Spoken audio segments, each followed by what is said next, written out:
I saw Man United finding it difficult to get a foothold in the game, create any chances because Palace were all over them. Yeah, the sending off makes a huge difference to the game, but you still have to go and win the game, create chances.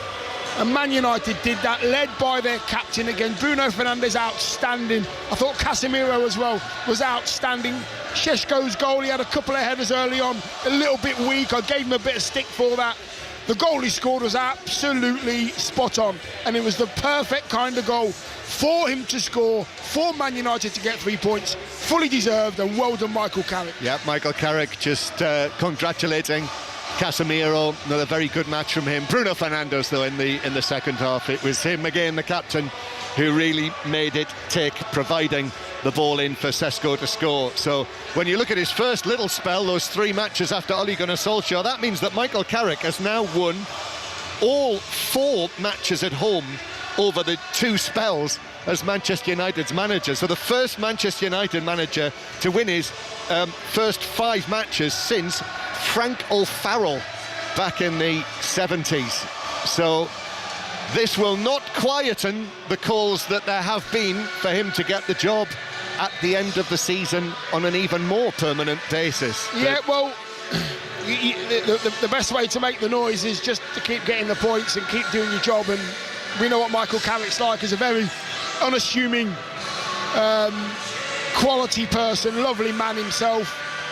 Doesn't shout, doesn't scream, but he gets his point across, and he's getting it across to all those players that are out there now, walking around Old Trafford, clapping their fans, saying thank you for staying with us, and Michael Carrick's in amongst it as well. Yep, 4 wins out of 4 at home in this spell, 5 wins out of 5 at home as the Manchester United manager. So that is it. Manchester United winners by 2-1 here at Old Trafford. John Dion, thank you very much indeed. So, Manchester United beat Crystal Palace, 3rd in the Premier League on 51 points, level with Aston Villa, 3 above Liverpool, and a further 3 above Chelsea, who are coming up in our 4:30 commentary game at Arsenal. Other end of the table, another defeat for Nottingham Forest, this time at Brighton. Sahel Sahi.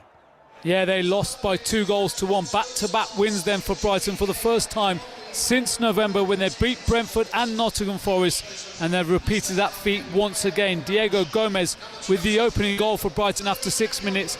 Nottingham Forest, they equalised through clever play though from Hudson-Odoi and Jesus, who they found their captain Morgan Gibbs-White, who smashed in from 20 yards out. We were level for only 2 minutes when a Hinshelwood header, he found Danny Welbeck, who with a super turn and shot and found the net for his 10th Premier League goal of the season. Brighton, Steve, they're 12 points clear of the bottom 3, while Nottingham Forest, they find themselves exactly where they started the weekend, 2 points above West Ham in 18th place. Full time, Brighton 2, Nottingham Forest 1. Yeah, 2 points above West Ham and 2 points only below Tottenham Hotspur after that defeat for them at Fulham. We will bring you as much live reaction as we possibly can to the 2 o'clock kickoffs on Premier League Sunday before 4:30 commentary of Arsenal versus Chelsea in the Premier League. So we'll have Ali Bruce Ball, Matt Upson and Joe Hart all with us on 5 Live after the news with Richard Foster.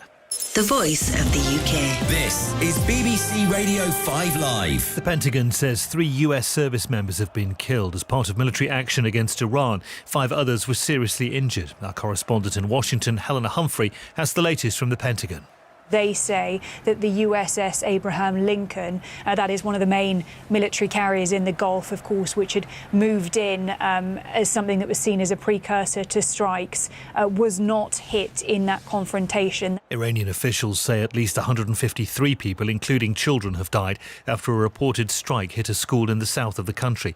The girls' school was located in Minab, near an Islamic Revolutionary Guard Corps base, which had previously been targeted.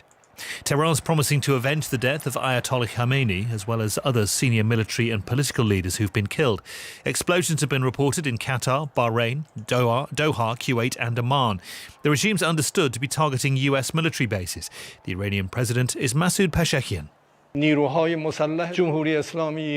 armed forces of the Islamic Republic of Iran are taking action with power to destroy the enemy's bases, and will continue to take action and will leave the enemies hopeless as always. And the United States and Israel should know that this will bring them nothing but shame. Back here, the Defence Secretary John Healey has condemned what he describes as Iran's indiscriminate attacks across the Middle East, which he says are putting British civilians and troops at risk.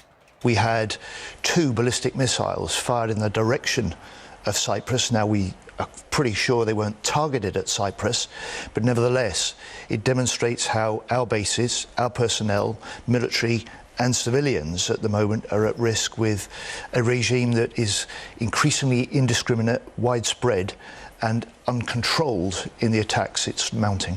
He says British planes are taking part in defence operations in the Middle East. The United Arab Emirates government says it's intercepted 137 missiles and 209 drones since the conflict began yesterday morning. The Foreign Office is warning against all but essential travel now to Bahrain, Kuwait, Qatar and the United Arab Emirates. Some British nationals are stranded. Simon Calder is the Independent's travel correspondent.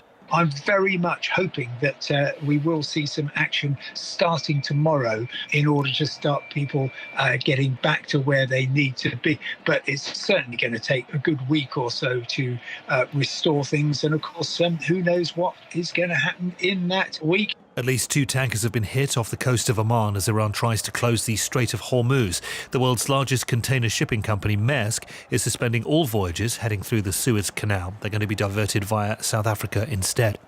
There's continuing coverage about the military action on the BBC News website and app, the news channel and the live news stream on BBC Sounds. One other story this afternoon, a 50-year-old man has been arrested on suspicion of murder after a security guard was stabbed at a shopping centre in Milton Keynes. It happened at Centre MK yesterday afternoon. Good morning, everyone. It is 5 Live Breakfast. Kick off your morning with the biggest stories and the headlines everyone's talking about. The diplomats involved in these talks have gone to ground. Nobody is saying a word. This is 5 Live Breakfast. And we're on the ground at the world's biggest sporting events. Bringing you reaction, insight and exclusive interviews. UEFA got what they wanted as well with the provisional 1-match ban. Wake up with 5 Live Breakfast, weekdays from 6. Ask your smart speaker. Play BBC Radio 5 Live. This is 5 Live Sports with Steve Crossman. Listen on BBC Sounds. Manchester United up to third in the Premier League after a 2-1 victory over Crystal Palace. Tottenham Hotspur just 4 points outside the relegation zone after they lost 2-1 at Fulham. The other game finished Brighton 2, Nottingham Forest 1. So Forest 17th and just 2 points above West Ham in 18th. Reaction on the way as we build up to our 4:30 commentary on Premier League Sunday. Arsenal versus Chelsea, an absolutely massive game. Ali Bruce Ball's got the teams. I do indeed, Steve. Welcome to the Emirates Stadium. 3-2-1 home wins in the Premier League this afternoon. I think the Arsenal fans sitting around us here in the West Stand would certainly take that, even though it would mean a beloved clean sheet would go. Crucially, it would be a win. It would be another game ticked off. It would put them 5 points ahead of Manchester City at the top of the table. Arsenal soothed those title-running nerves with the big win at Spurs last weekend. Mikel Arteta names the same team. So that means another Premier League start for Eberechi Eze, who scored 2 goals against Spurs last week. Raya in goal, Timber, Saliba, Gabriel, Hincapié at left-back, Zubamendi and Rice, Saka, Eze, Trossard and Victor Gyökeres, who helped himself to another couple of goals last week as well. Martin Ødegaard not on the bench, but Kai Havertz is back from injury. I tell you, that Arsenal bench does look really strong if required later on. 2 changes for Chelsea, unbeaten in the Premier League under Liam Rosenior, but the last couple of Premier League games have been frustrating home draws, games in which they took the lead. Last one of those was a 1-1 at home against Burnley. 2 changes to that team. Malagusto drops out at left back. Jarell Harto, 19-year-old Dutchman, comes in. Only a 4th Premier League start of the season for him. And I think the big talking point, Steve, probably is the presence of 20-year-old Mamadou Sarr at centre-back alongside Trevor Chalobah. Played under Liam Rosenior, really impressed at Strasbourg last season, did well against Hull in the FA Cup, came off the bench against Burnley last week and is thrown into this game today. Robert Sanchez in goal, James, Sarr, Chalobah, Harto, Caicedo and Santos in front of them, Palmer, Fernandes, Neto and João Pedro as the centre-forward. What do you think Matt Upson will be going through Mamadou Sarr's brain right now? Young kid thrown into a game of this magnitude. Yeah, interesting, isn't it? And, you know, Liam Rosenior's not shy in kind of talking highly of the young man and has known him from his time at Strasbourg. So it's not a massive surprise that he's gone with him, but nonetheless, you are right. It's a huge game to step into, but sometimes that's the best way. You know, it's a really difficult game for him, but I'm sure he'll love it. If he's got no fear and he's enjoying it, then you know that's the key. I mean, he's obviously still developing and a lot to learn, but a great opportunity for him. So we'll talk more about Mamadou Sarr closer to kick-off. We'll also do Victor Gyökeres and Berechi Eze as well. Match of the day tonight, by the way, BBC One 10:30 is Kelly Cates, Leon Osman and Joe Hart, who's with us now. Afternoon, Joe. Good afternoon, you okay? Very good, thank you. This is it now, isn't it? March football, 10 games to go. I know everybody likes to take every game as it comes, but I imagine when you're in a title race, this is when it gets difficult to do that. No, it gets fun. This is when it gets fun. And it was obviously a big result for City yesterday, but really looking forward to this Arsenal-Chelsea game this afternoon. I remember you saying to me this time last year that you sort of, when you're in this position, live in a bit of a bubble and try and keep everybody out of it. But at some point, that does become difficult, doesn't it? No, of course it becomes difficult, but it just takes over your life, and people would think that would be me moaning. It's the only place that I'd want to be right now if I was an Arsenal or a Man City player. Living in this bubble, everything revolving around it. No time to breathe, no time to think about anything else. It's a great time of the season to be involved in something like this. Is that the secret then? You know, when it was you going for your first Premier League title, which so many of these Arsenal players are in that exact same situation, to try and find a way to remind yourself these are the days, the good old days are the days you're in? No, absolutely not. You'll never appreciate them, and I think you'll look back and go, I wish I enjoyed it more. You can't enjoy it more because you're just that involved in it, and that's how you've got to feel. If you were there thinking, oh, this is the greatest time of my life, I'm having a great time, can't believe I'm doing it, you wouldn't get to that level. It's got to be focus, energy. All you care about is perfection and what you're trying to get out of it. You can enjoy it for 5 minutes, and then you know that 5 minutes is over, win, lose or draw. You've got to focus on the next training session, and that's what comes with it. Obviously, you want to be that Premier League champion. You want to be one of the most important people in your little world that you live in. But stand by, Joe. Just got to jump in because we're going live to Old Trafford. Diogo Dalot of Manchester United is with Gary Flintoff. He is indeed. Diogo, many thanks for your patience and for your time. And I have to say, that was quite the turnaround today. Was Crystal Palace came here and they asked some serious questions of you.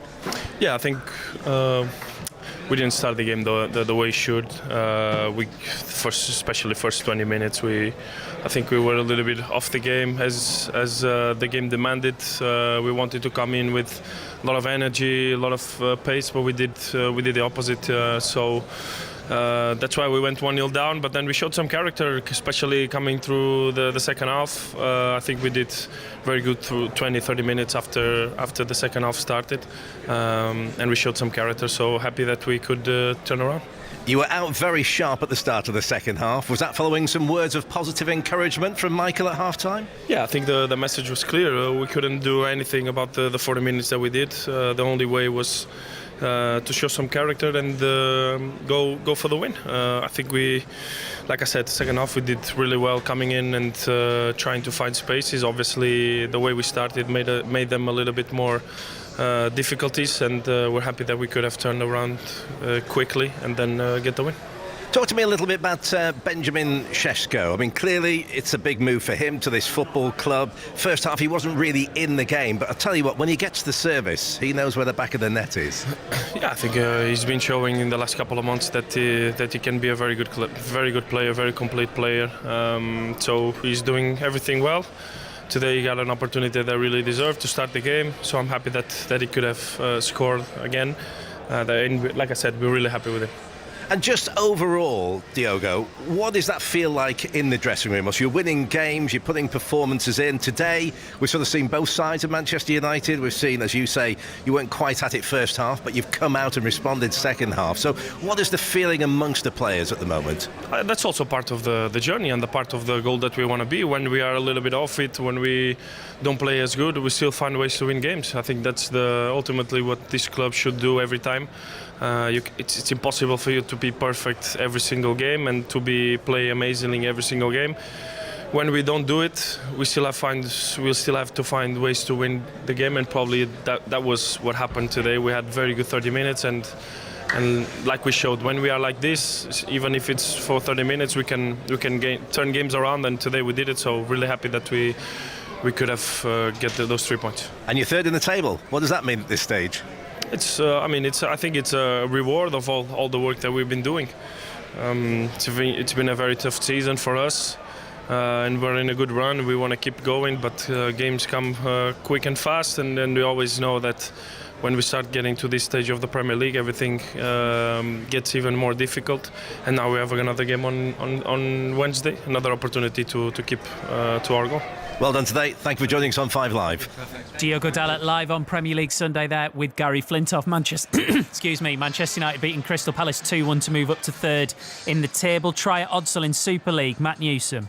Yeah, Bradford Bulls extending their lead to 14 points to 6 over Toulouse. Ethan Ryan contorted himself to touchdown, a Rowan Milnes kick in the corner, and the goal was missed. Bradford 14, Toulouse 6. Back to the Emirates, so we've got Joe Hart with us inside the stadium, Ali Bruce Ball, your commentator alongside Matt Upson. Matt, that was really interesting what Joe was just saying, that kind of insight into what it's like now. 10 games to go. You obviously were at Arsenal, going back 2001 on the way to winning that Premier League. It's the time of year when everybody on the outside is telling you just how difficult it's going to be, and you have to find a way to shut it all out.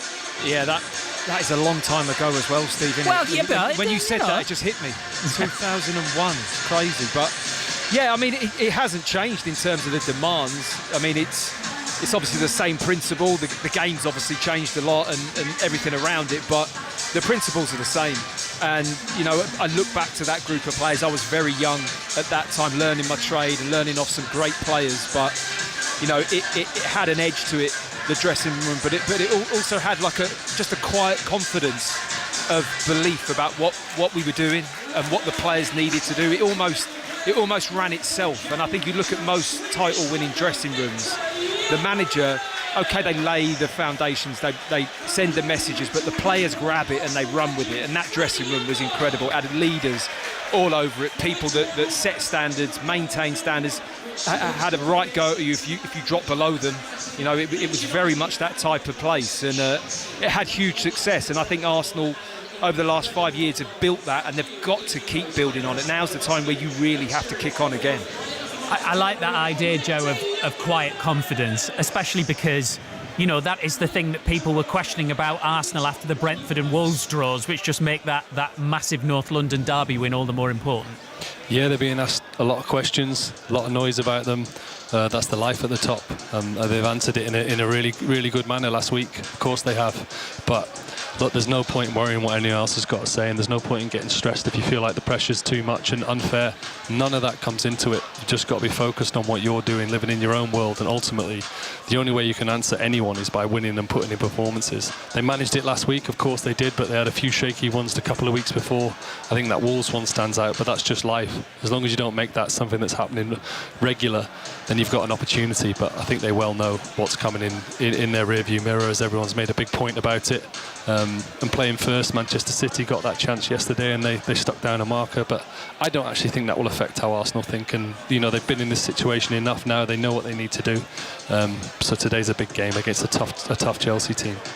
Is that the responsibility then, Joe, of each individual to keep those feelings and that external pressure at bay? Or is it, like Matt was saying, about certain figures within the dressing room helping especially younger players to achieve that? Well, I think Matt will hopefully back me up in this. It's not about one way of doing anything. You cannot have just everyone thinking the same way. You can't have everyone having that kind of composed mentality of potentially the centre halves and what they're going to have to do.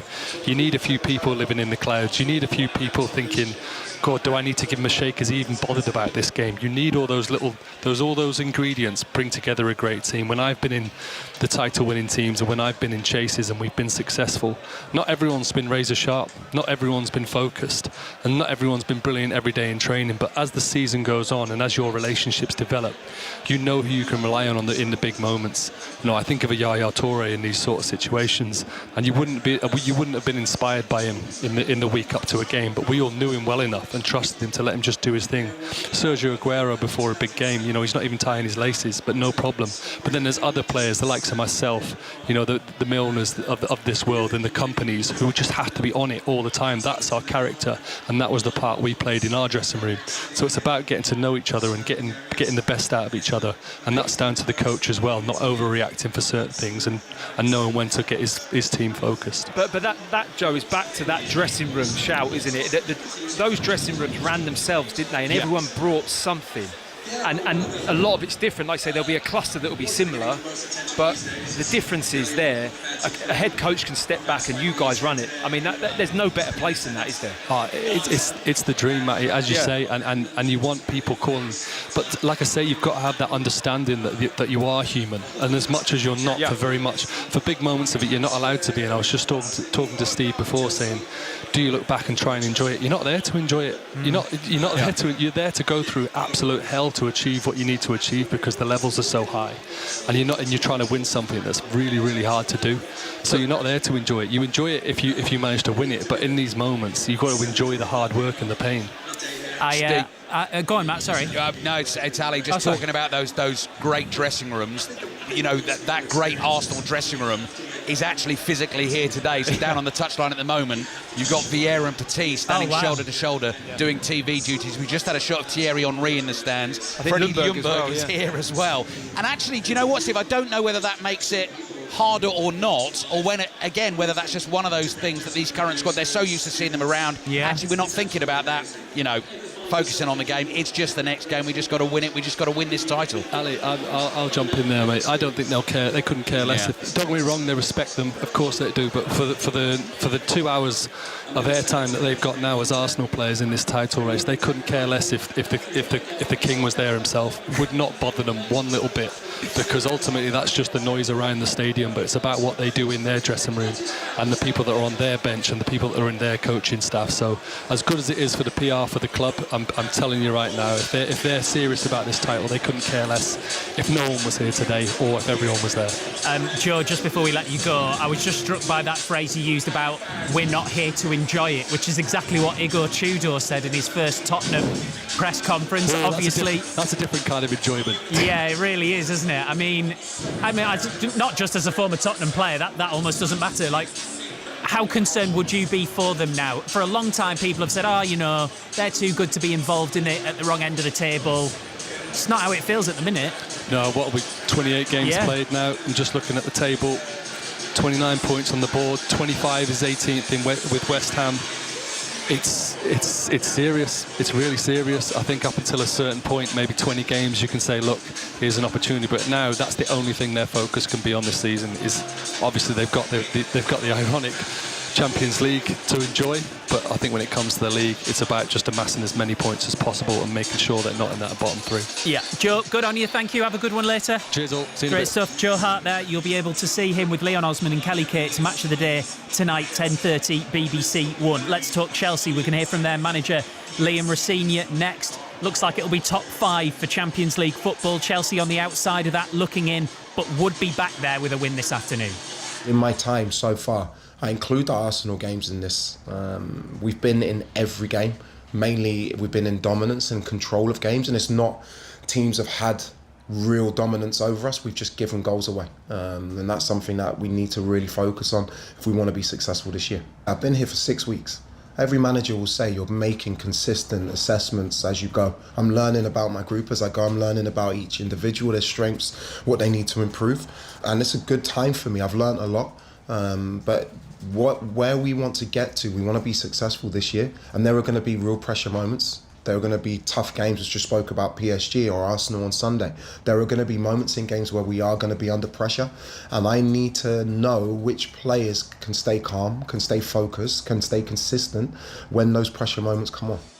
It feels, Matt, doesn't it, that a win in a game like this is exactly what Liam Rosenior needs to get everybody on board. It doesn't matter if you're an owner or a fan or one of his players.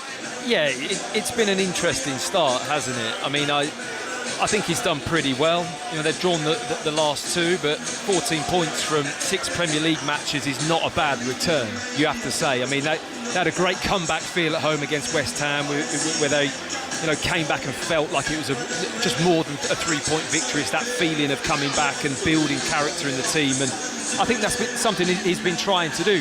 He's struggled to find consistency. I think when you're changing a back 4 week in, week out, it's very, very hard to then build on that. I think it's the area of the pitch, when you look at Arsenal today, it's almost set in stone at the moment. Stand by, Matt. Just got to go back to get some more live reaction. Igor Tudor, the Tottenham boss, is live with Aaron Paul. Igor, thanks for joining us live on 5 Live. It's another defeat. What did you make of it, though? Not satisfied, not happy. Not enough. We lack of everything. Fulham was much better. Nothing. Focus on work tomorrow and watching how to progress, how to do better things. Take me to that Harry Wilson goal. Naturally, you're going to be frustrated because of the situation that Randall Kolo Muani found himself in last week against Arsenal. It's a very similar situation. What was your take on it? No, it's obvious, I believe, for everyone that criteria are not the same, and it was foul all my life. No, but it is how is it. Take me to the Richarlison goal, because it gave you some impetus, and it really felt that Spurs were pushing for something. Are there signs there that you can get yourselves out of trouble? No, and the subs come in good way. We second half we finished good, and unfortunately it was not enough. Is there a message to the supporters today? To stay with us. Thank you, Igor. Igor Tudor there, live on 5 Live with Aaron Paul. Back to the Emirates. Do you know what? I'm just going to ask you one on this, Matt, before we move on, because I think it is the pertinent question. I don't know about you, but I'm starting to feel like with some of these decisions, it's not about the player who commits the foul. It's about how well the opposition player is able to sell it, if you see what I mean.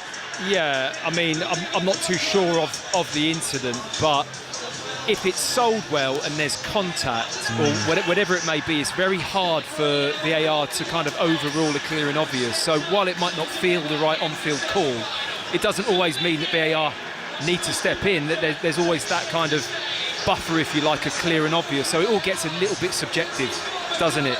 And at that point, human error creeps in sometimes. Sometimes, you know, it's good.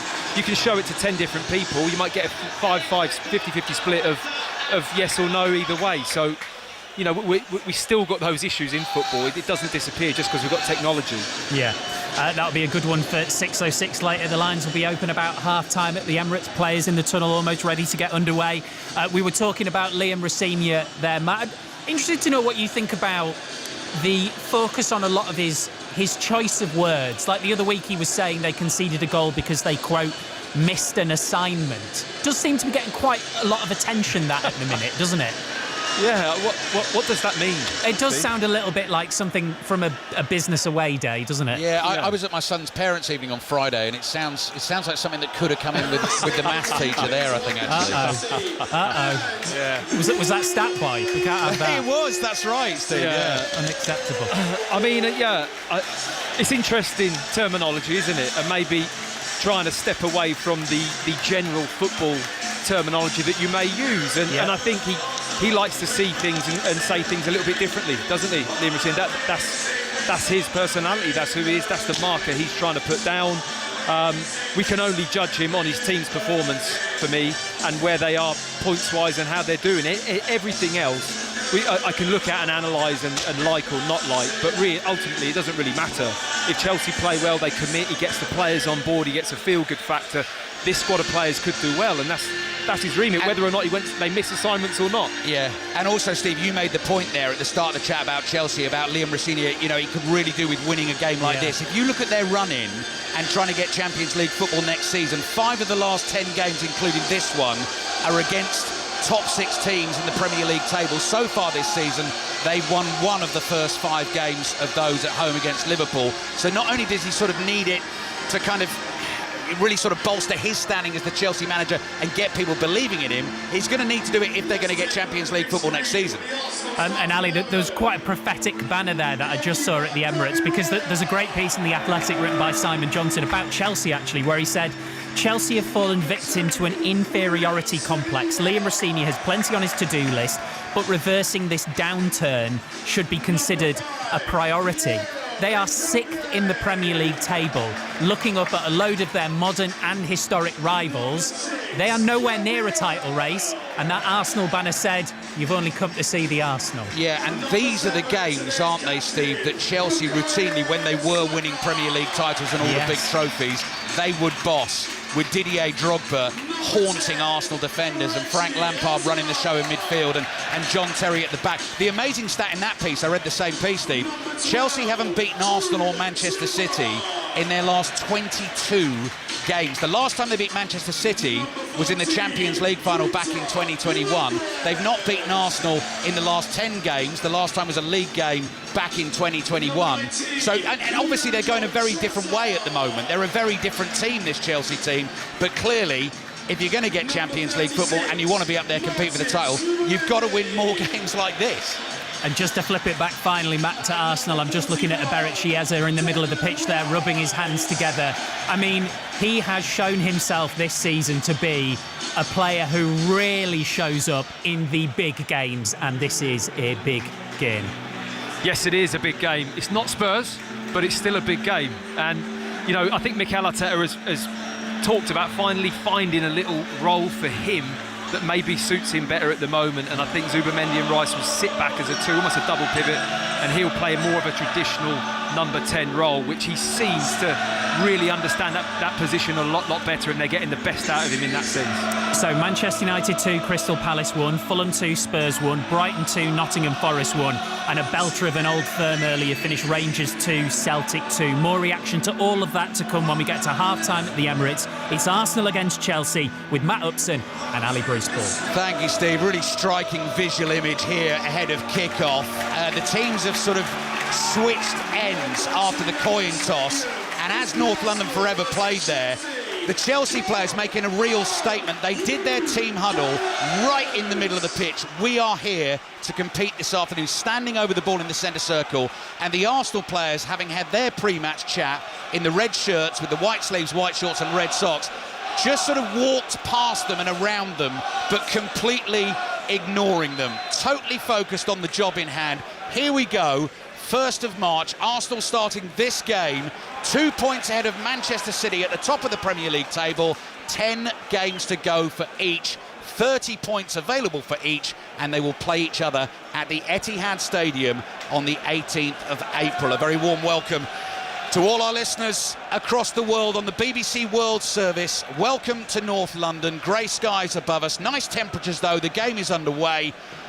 Chelsea in the blue kit defending the goal away to our left-hand side. So Arsenal shooting towards the North Bank in this first half. They've played each other 3 times this season, these two. 1-1 draw at Stamford Bridge in the Premier League, where Moises Caicedo was sent off early in that game, and Arsenal winning both of the legs of the League Cup semi-final. And actually tactical approach, Matt, you and I were chatting about this off-air before the game. Tactical approach from both teams, given what happened, particularly in the second leg of that semi-final, when Chelsea came here, eventually lost it 1-0. I think the first 10 minutes here will be fascinating. Yeah, I do. I mean, generally Arsenal go for it.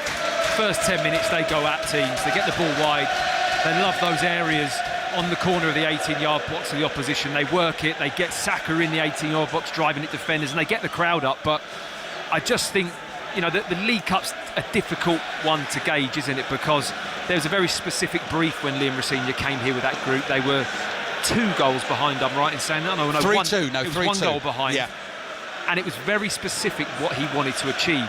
This is different. Yeah. It's a Premier League fixture. I think they'll refer much more to what their identity and game plan will be. I don't think it'll be too clever. It will just be how he wants his team to perform. I'll remind you of the team news in a second. Chelsea with Reece James, their captain, swings the ball up the right-hand touchline.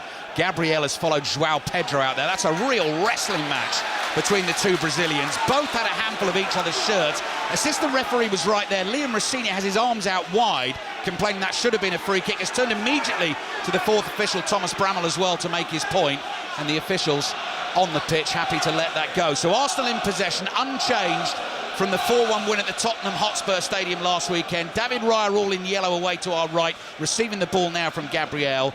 Timber, Saliba, Gabriel, Hincapié is the back 4. Zubamendi and Rice in that midfield. Saka, Eze, Trossard and Gyökeres. So Iberra, Eze starting for the third time in 4 Premier League games off the back of another sparkling performance against Spurs last weekend. Here's Trossard lobbing a ball out to the right wing to Saka, gets his first couple of touches. Jarell Harto is there, gives him a hearty nudge in the back, but Arsenal have kept the ball. It's come across their own half here to Hincapié. Ezza's dropped deep to the halfway line, couple of elegant touches from him. Caicedo's breathing down his neck, so he just lays it off to Hincapié, plays it back to Gabriel, little left-footed pass forward to Declan Rice, who picks up the running for Arsenal.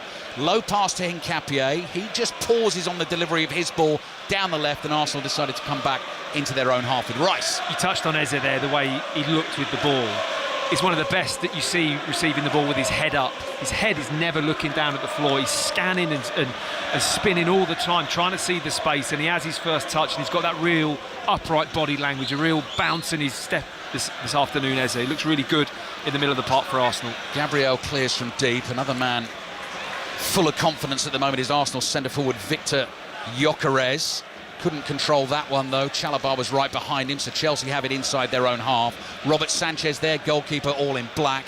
Reece James at right back, Jarell Harto at left back, Mamadou Sardi, 20-year-old Senegalese international, making a first Premier League start alongside Chalobah at centre-back, Caicedo and Andre Santos in midfield, Palmer, Fernandes, Neto, and then Joao Pedro. There's a second challenge there between Pedro and Gabriel. Gabriel getting the better again. It looked a half foul. He just bounced him and won the ball, but he's sticking to Pedro like glue this afternoon. And is that one, Matt, as a centre-back? So you've done that job where you're thinking, right, that's 2, I've won both. I've got, you know... Oh, you lay a marker. Yeah. Absolutely, you lay a marker down, and he's done that twice, Gabriel. I mean, Pedro's a tricky customer, so I expect him to come back into the game fully. You know, he's a really confident player, but their setup's quite interesting, Chelsea as well. I mean, Palmer's very central.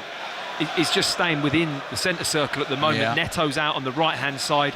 Reece James sucking a lot of interchange. Oh, Sanchez nearly loses it on the edge of his own box, scrambles it away while he's sitting on the floor and gets lucky that clearance ends up at the feet of Enzo Fernandez. He floats a pass to Chalobah on the right. Scary moments for Chelsea there.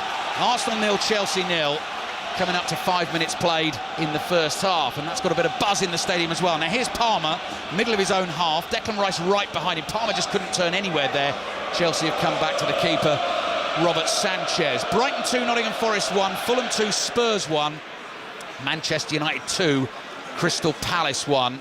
3 results in the 2 o'clock kickoffs this afternoon. Cole Palmer pulling the strings in central midfield, just slipped slightly there as he ran forward with the ball. 1-2 with Caicedo. Here's Palmer again, looks forward but decides to pass back to Caicedo just inside his own half, across to Chalobah, straight ball up to Joao Pedro, nods it down here to James. James takes one touch on his thigh and feeds Neto, rolls it into Palmer, 25 yards out on the half volley, sliced well off target and behind for the goal kick. Let's get a Super League update. Kicked off at 3 o'clock this game. Bradford Bulls against Toulouse. Matt Newsom. Yeah, Bradford 18, Toulouse 6. Ethan Ryan getting his hat-trick try, and Bradford, by all accounts, should be out of sight. Rowan Mills just isn't kicking the goals, though, and that's keeping Toulouse in it. Bradford 18, Toulouse 6. Matt Upson here just watching the replay of Robert Sanchez getting himself in a mess. He got very lucky there, the Chelsea keeper, didn't he? Wincing, Ali, wincing. I mean, the trouble with Sanchez is he's a good keeper, you know, in terms of shot stopping. He makes some really good saves, but when the ball's at his feet nearly every game, there's a moment where you just feel unsettled, I would say, and that was definitely one. He got away with it. He's got to make sure he doesn't have any more. Good first touch from Gyökeres. That hasn't always been the case this season. Does well to hold it up. Hincapié makes ground down the left. Gyökeres fires one into Eze. Lovely first time pass to Zubamendi, and Arsenal quickly have the ball on the right-hand side. Timber gives it to Saka. Saka cuts infield. Finds Zubamendi, edge of the box. Left-footed shot is high, well over the bar, and behind for the goal kick. But the movement, the pass and the touch was good. Yeah, lovely. Saka driving inside. When he lends the ball, it goes into Zubamendi on the edge of that 18-yard box, right-hand side of the box, onto his left foot. And I just never fancied him, Ali. He kind of diagonally came away from the goal, didn't he? His body weight always leaning back and skied the ball over the bar. Done okay on the goals so far this season, Martin Zubamendi, because you wouldn't necessarily expect him to be the man for that, but 6 in all competitions, 5 in the Premier League. Very good. Declan Rice with 4 goals coming from all parts of the pitch. Here's Trossard. He's got 1 in his last 18 in the Premier League. He's on the move. Driven shot is blocked. Whole host of Chelsea defenders in the way. Enzo Fernandez sweeping the ball up to the halfway line. Well read by Hincapié. who slides in and intercepts. Joao Pedro slips over. Big cheers from the Arsenal fans there. Gabriel runs away from Joao Pedro. Forward to Trossard. He slips as he turns. Caicedo in with a strong challenge. Trossard has stayed down. I think he got the ball and play continues. And Joao Pedro suddenly pops up on the right. I mean, it's interesting in Capia keeping his position in the team, isn't he? He's kind of filled in that left-back position. But what I love about it is he's done that well that you then get the right to own the shirt and you stay in the team. And 2 left-backs on the bench today, Calafiori and Miles Lewis-Skelly, can't get in the team at the moment, the starting 11, because he's done that well. Should have mentioned as well, Martin Ødegaard, don't know if I've said this or not, but just in case you didn't hear it, is not involved at all today for Arsenal. Havertz is on the bench. Chelsea in trouble playing out from the back. Arsenal have made a mess of it. Oh, it's the second time Sanchez looked a little bit shaky with the ball. That pass was not the best, Ali. Not a confidence pass into the centre-back, was it? 8 minutes gone, first half. Former England international Matt Upson is here. We're sitting in our commentary position at the back of the lower tier of the West Stand. The Emirates Stadium is absolutely jam-packed. Mikel Arteta is prancing down the touchline here, clapping his hands together, urging his team on. Right, the Arsenal fans are on top of Robert Sanchez. That's a much more confident pass, stroked out to Fernandes. On his way down the left-hand side is Harto. Timber blocks. Ball is passed infield here to Cole Palmer. Up towards the edge of the area, onto that deadly left foot. The Arsenal defenders, including Saliba, force him wide. There's Harto, plays it back into midfield. Fernandes runs into Saka. That was just a collision there, but he's knocked Enzo Fernandez over. Then it's going to be an attacking free kick for Chelsea. 9 minutes in, Arsenal 0, Chelsea 0. The mood inside the stadium, Matt. So 10 games to go, 2-point lead, not won the title for 22 years. I just felt on the walk here, there was a buoyancy about the Arsenal fans and a confidence. But let's just see as the game develops how this game goes. But my thing is that if this starts to go wrong, i.e. Arsenal go 1-0 behind, you still want to keep that in the stadium. You know, the players need that from the supporters more than anything. And I felt the United game here, it just felt a bit edgy when United got on top in that. And you could feel it around the stadium. And you've got to try and stay positive even if the team go behind. That was Darren England's whistle you heard there. Referee decked out all in black. Neto's free kick, deflected header. Oh, drops at the near post there. Left-footed attempt from Mamadou Sarr, the 20-year-old centre-back. Couldn't get it on target. Just ballooned it away to his left and behind for the Arsenal goal kick. That's a big chance. I mean, I think he would have been a fraction offside had he scored, but he just miscues it with his left foot. The ball loops up in the air into the 6-yard box. Times it all wrong. If he gets the contact, I mean, he should score.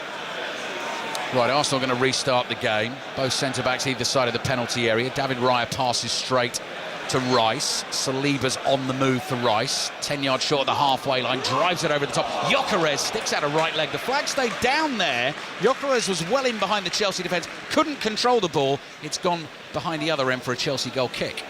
Yeah, a little tester for Mamadou Sarr in the left side of the back four, centre-back position. Chalobah on the right. I mean, Gyökeres, you'd fancy, will pull onto him, have a little look at him early on. Arsenal should hit a couple of balls over the top. That one there's a little bit long from Saliba, but you don't mind that with Gyökeres in the team. He's there to run the channels. He'll do that willingly. Sanchez with a long clearance downfield. Chelsea have won that ball. They're back playing just in front of their own penalty area. Second go here for Sarr. Passes out to the left. Arsenal players buzzing around Enzo Fernandez, trying to win the ball off him. Chelsea get the free kick. Joao Pedro's on the move, but William Saliba has an eye on him. Gabriel just very casually moving backwards towards the halfway line. He's being dragged towards Cole Palmer here and just trying to make that decision on whether how far he goes up the field to stick with Palmer, where he's going to leave him. Well, it's great with the physicality of Saliba. You can trust him. You can trust him 1v1 with Pedro. He'll cope with it, which is what Arsenal are doing right now. Oh, Chelsea taking another risk at the back. That's the young centre-back Sarr, got caught in possession, tackled by Saka. The ball is spun straight to Sanchez. He slings it out to his right. Chalobah plays it down the right to Reece James, inside his own half. Quick ball forward from Sanchez. No look pass from Palmer. Saliba intercepts that. Eze with a nice turn, but Chelsea players immediately surround him. And then Zubimendi caught slightly late by Joao Pedro. Referee Darren England is happy to play the advantage here. We've had 12 minutes gone in the first half. These two teams just feeling each other out a little. Big game. Arsenal 0, Chelsea 0. Next in action on Wednesday night, Brighton Arsenal. There's a commentary on 5 Live. Manchester City against Nottingham Forest kicks off at the same time That is on Sports Extra Tuesday night. We've got full commentary of Wolves, Liverpool. Gyökeres looking for the run of Trossard. That's intercepted. Chelsea on the counter-attack. Here's Cole Palmer. Decides not to release the pass forward. Goes back to Caicedo. Santos is just 5 yards away. Quick passing from Chelsea. Palmer tries to dribble around his man. Zubimendi makes the tackle. Saka with a quick ball forward. It's loose inside the Chelsea half, and then Eza has actually left that behind. He was so excited about having the ball in that space. He was thinking about what he was going to do with it, and then just ran over it. And suddenly Palmer's away down the left here. Zubimendi's tracked him. Palmer's got Enzo Fernandez for support. Wide on the left for Chelsea. Couple of 1-2s between that pair. Feels like the kind of game arena, I think, that Cole Palmer's really going to enjoy. Yeah, they've found him a couple of times. I mean, because it looks like he's got a bit of a free role. I mean, playing wide doesn't really suit him, if I'm honest. He just loves to roam and drift, doesn't he, which he is in this game. So when the ball turns over, one of the centre-backs or centre midfield players at Chelsea can get their head up, and he's available, and he wants the ball, and he's screaming for it, and they're just firing it into him, and then he's on his back foot and getting at Arsenal's back four, which is really one of their key points here, Chelsea, of how they're going to produce something. Reece James cross, dangerous one, goes zipping through the Arsenal penalty area, bounces twice and goes behind for the goal kick. João Pedro applauds. He couldn't get to it, but he likes the idea. You go back, when was it? August 2021. Thomas Tuchel, the England manager, was in charge of Chelsea the last time that Chelsea had a Premier League win against Arsenal. Reece James played and scored that day. Romelu Lukaku scored for Chelsea that day. It's fascinating in the sense that Arsenal have dominated this fixture for the last 16 games. They've won 63% of these games against Chelsea. And in that time frame, Chelsea have won 5 titles and Arsenal have only won 5 trophies, and Arsenal have only won 1 trophy. So it just shows you that winning mentality and the feeling about winning. Chelsea have it, really. Even if they're not doing particularly well, they're still winning things, which is a really interesting point, given how well Arsenal's done and only won 1 trophy. Saliba clears up towards the halfway line with his right foot. This breaks beautifully for Eza. He's going to shoot from the halfway line. Sanchez backpedaling. He's got it covered. I think that was going just wide. Sanchez makes the save. That is the kind of thing that Eza can do. The Arsenal fans love that. Yeah, it's a little bit high, wasn't it? He just put his head up, little kind of David Beckham moment, wasn't it? That was nearly that far out, right from the halfway line, saw Sanchez, but didn't strike it as cleanly. He just held up in the air for a little bit in the ball, and Sanchez got back comfortably. Coming up to 15 minutes played, 5 Live BBC Sounds on the World Service. That's an awkward one for Chalobah to control, but he's done it. The Chelsea centre-back plays back to his goalkeeper again. Sanchez still getting some stick from the Arsenal fans. Floats one up the middle of the pitch, and Gabriel comes right over the top of João Pedro. Whistle is blown, I think, for the second challenge on Cole Palmer there. But João Pedro is making his point in terms of this physical battle, that he feels the referee is giving Gabriel the decisions here, and he's not getting anything. I think it's far better from Chelsea to go long into him, though. I really do. I think they've looked like giving a goal away on the most. I mean, looking at a replay of the Sanchez when he stopped as a shot as well, and the ball looks about 2 foot over That's gone behind the for line. A corner. Yeah.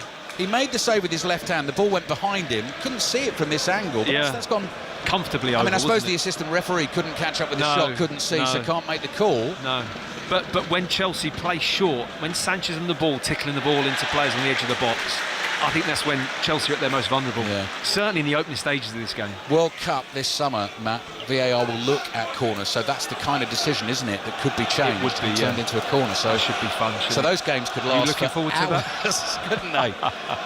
Could be in those boiling hot temperatures. I like for the second yellow game card. Of football. The second yellow card. Being able to look at a second yellow that turns into a red. Yeah. That makes sense. But looking at every corner now, that could be a bit of a drag. There's an understatement. Arsenal 0, Chelsea 0. 16 minutes gone.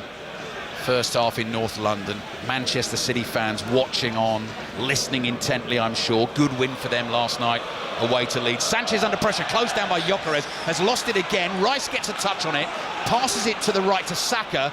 Saka has a chance to run at Sarr, feeds it through to Gyökeres, looks for the return pass, but Saka have made a different run. It goes behind for the Chelsea goal kick. This is actually getting a bit silly now, isn't it, with the ball at the feet of Sanchez? The whole stadium is feeling it. Every time he gets it, there's that kind of build-up of the supporters, and there's not a lot of movement, in fairness to Robert Sanchez. I mean, he's obviously got a remit of play out from the back, but you've got to have somebody to play the ball to. Chelsea midfield players are locked down. Arsenal are pressing him really high. Here we go again. Gyökeres closes in. Sanchez plays the pass to Sarr. Eza is there. Forward to Caicedo.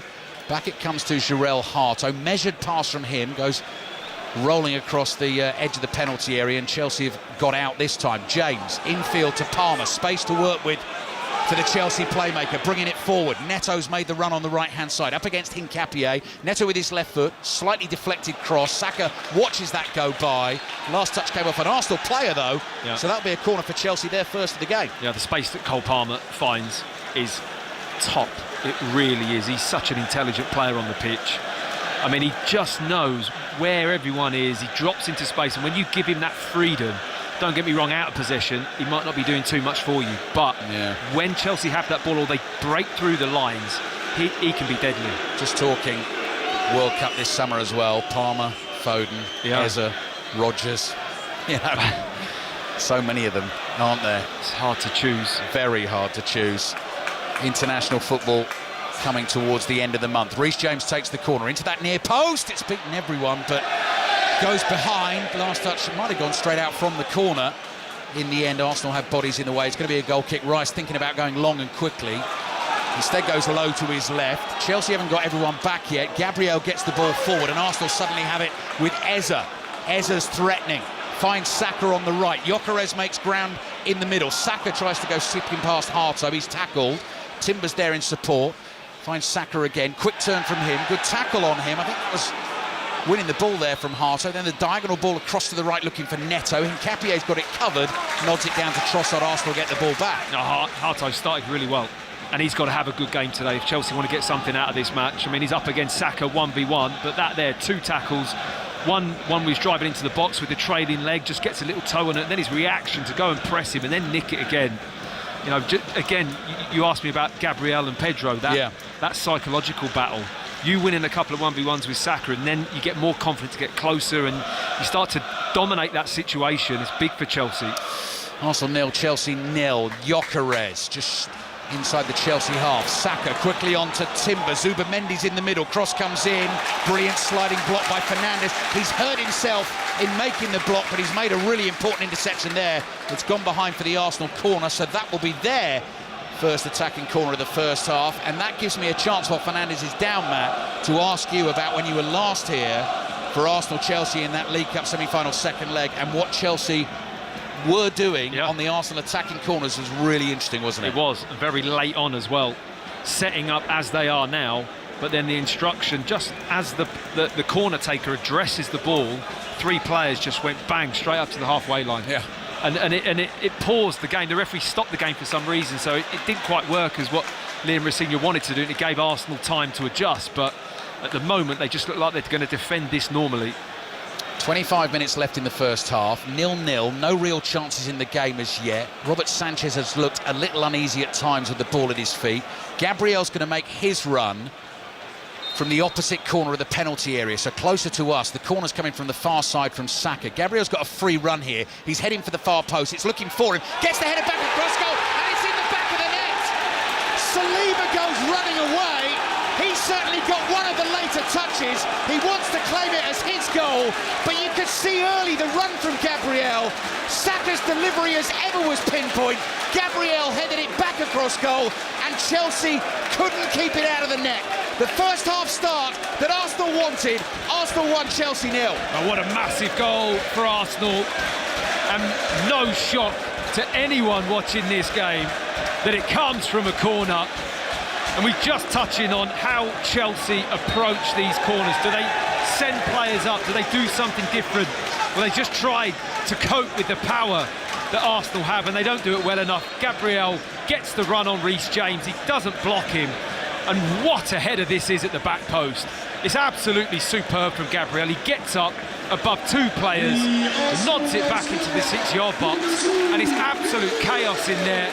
It comes off of Saliba, and then I think it's an own goal off the shoulder of Mamadou Sarr, isn't it? On his debut, starting debut for the club, it just hits him on the way through. He's on target, but will that go down as an own goal? I mean, it's right in front of the goal line, Ali. I'm not too sure. Saliba definitely wants it. I think he's the only outfield player to have played in the Premier League this season that hasn't scored for Arsenal. Yeah. And the 2 centre-backs at their best there, you've described that brilliant. They're an art form, these set pieces. They are so difficult to defend against. And Reece James let Gabriel have the run towards him, and he just couldn't handle the strength, the power, the physicality, the desire, and then Saliba just gets the flick just to get it towards goal.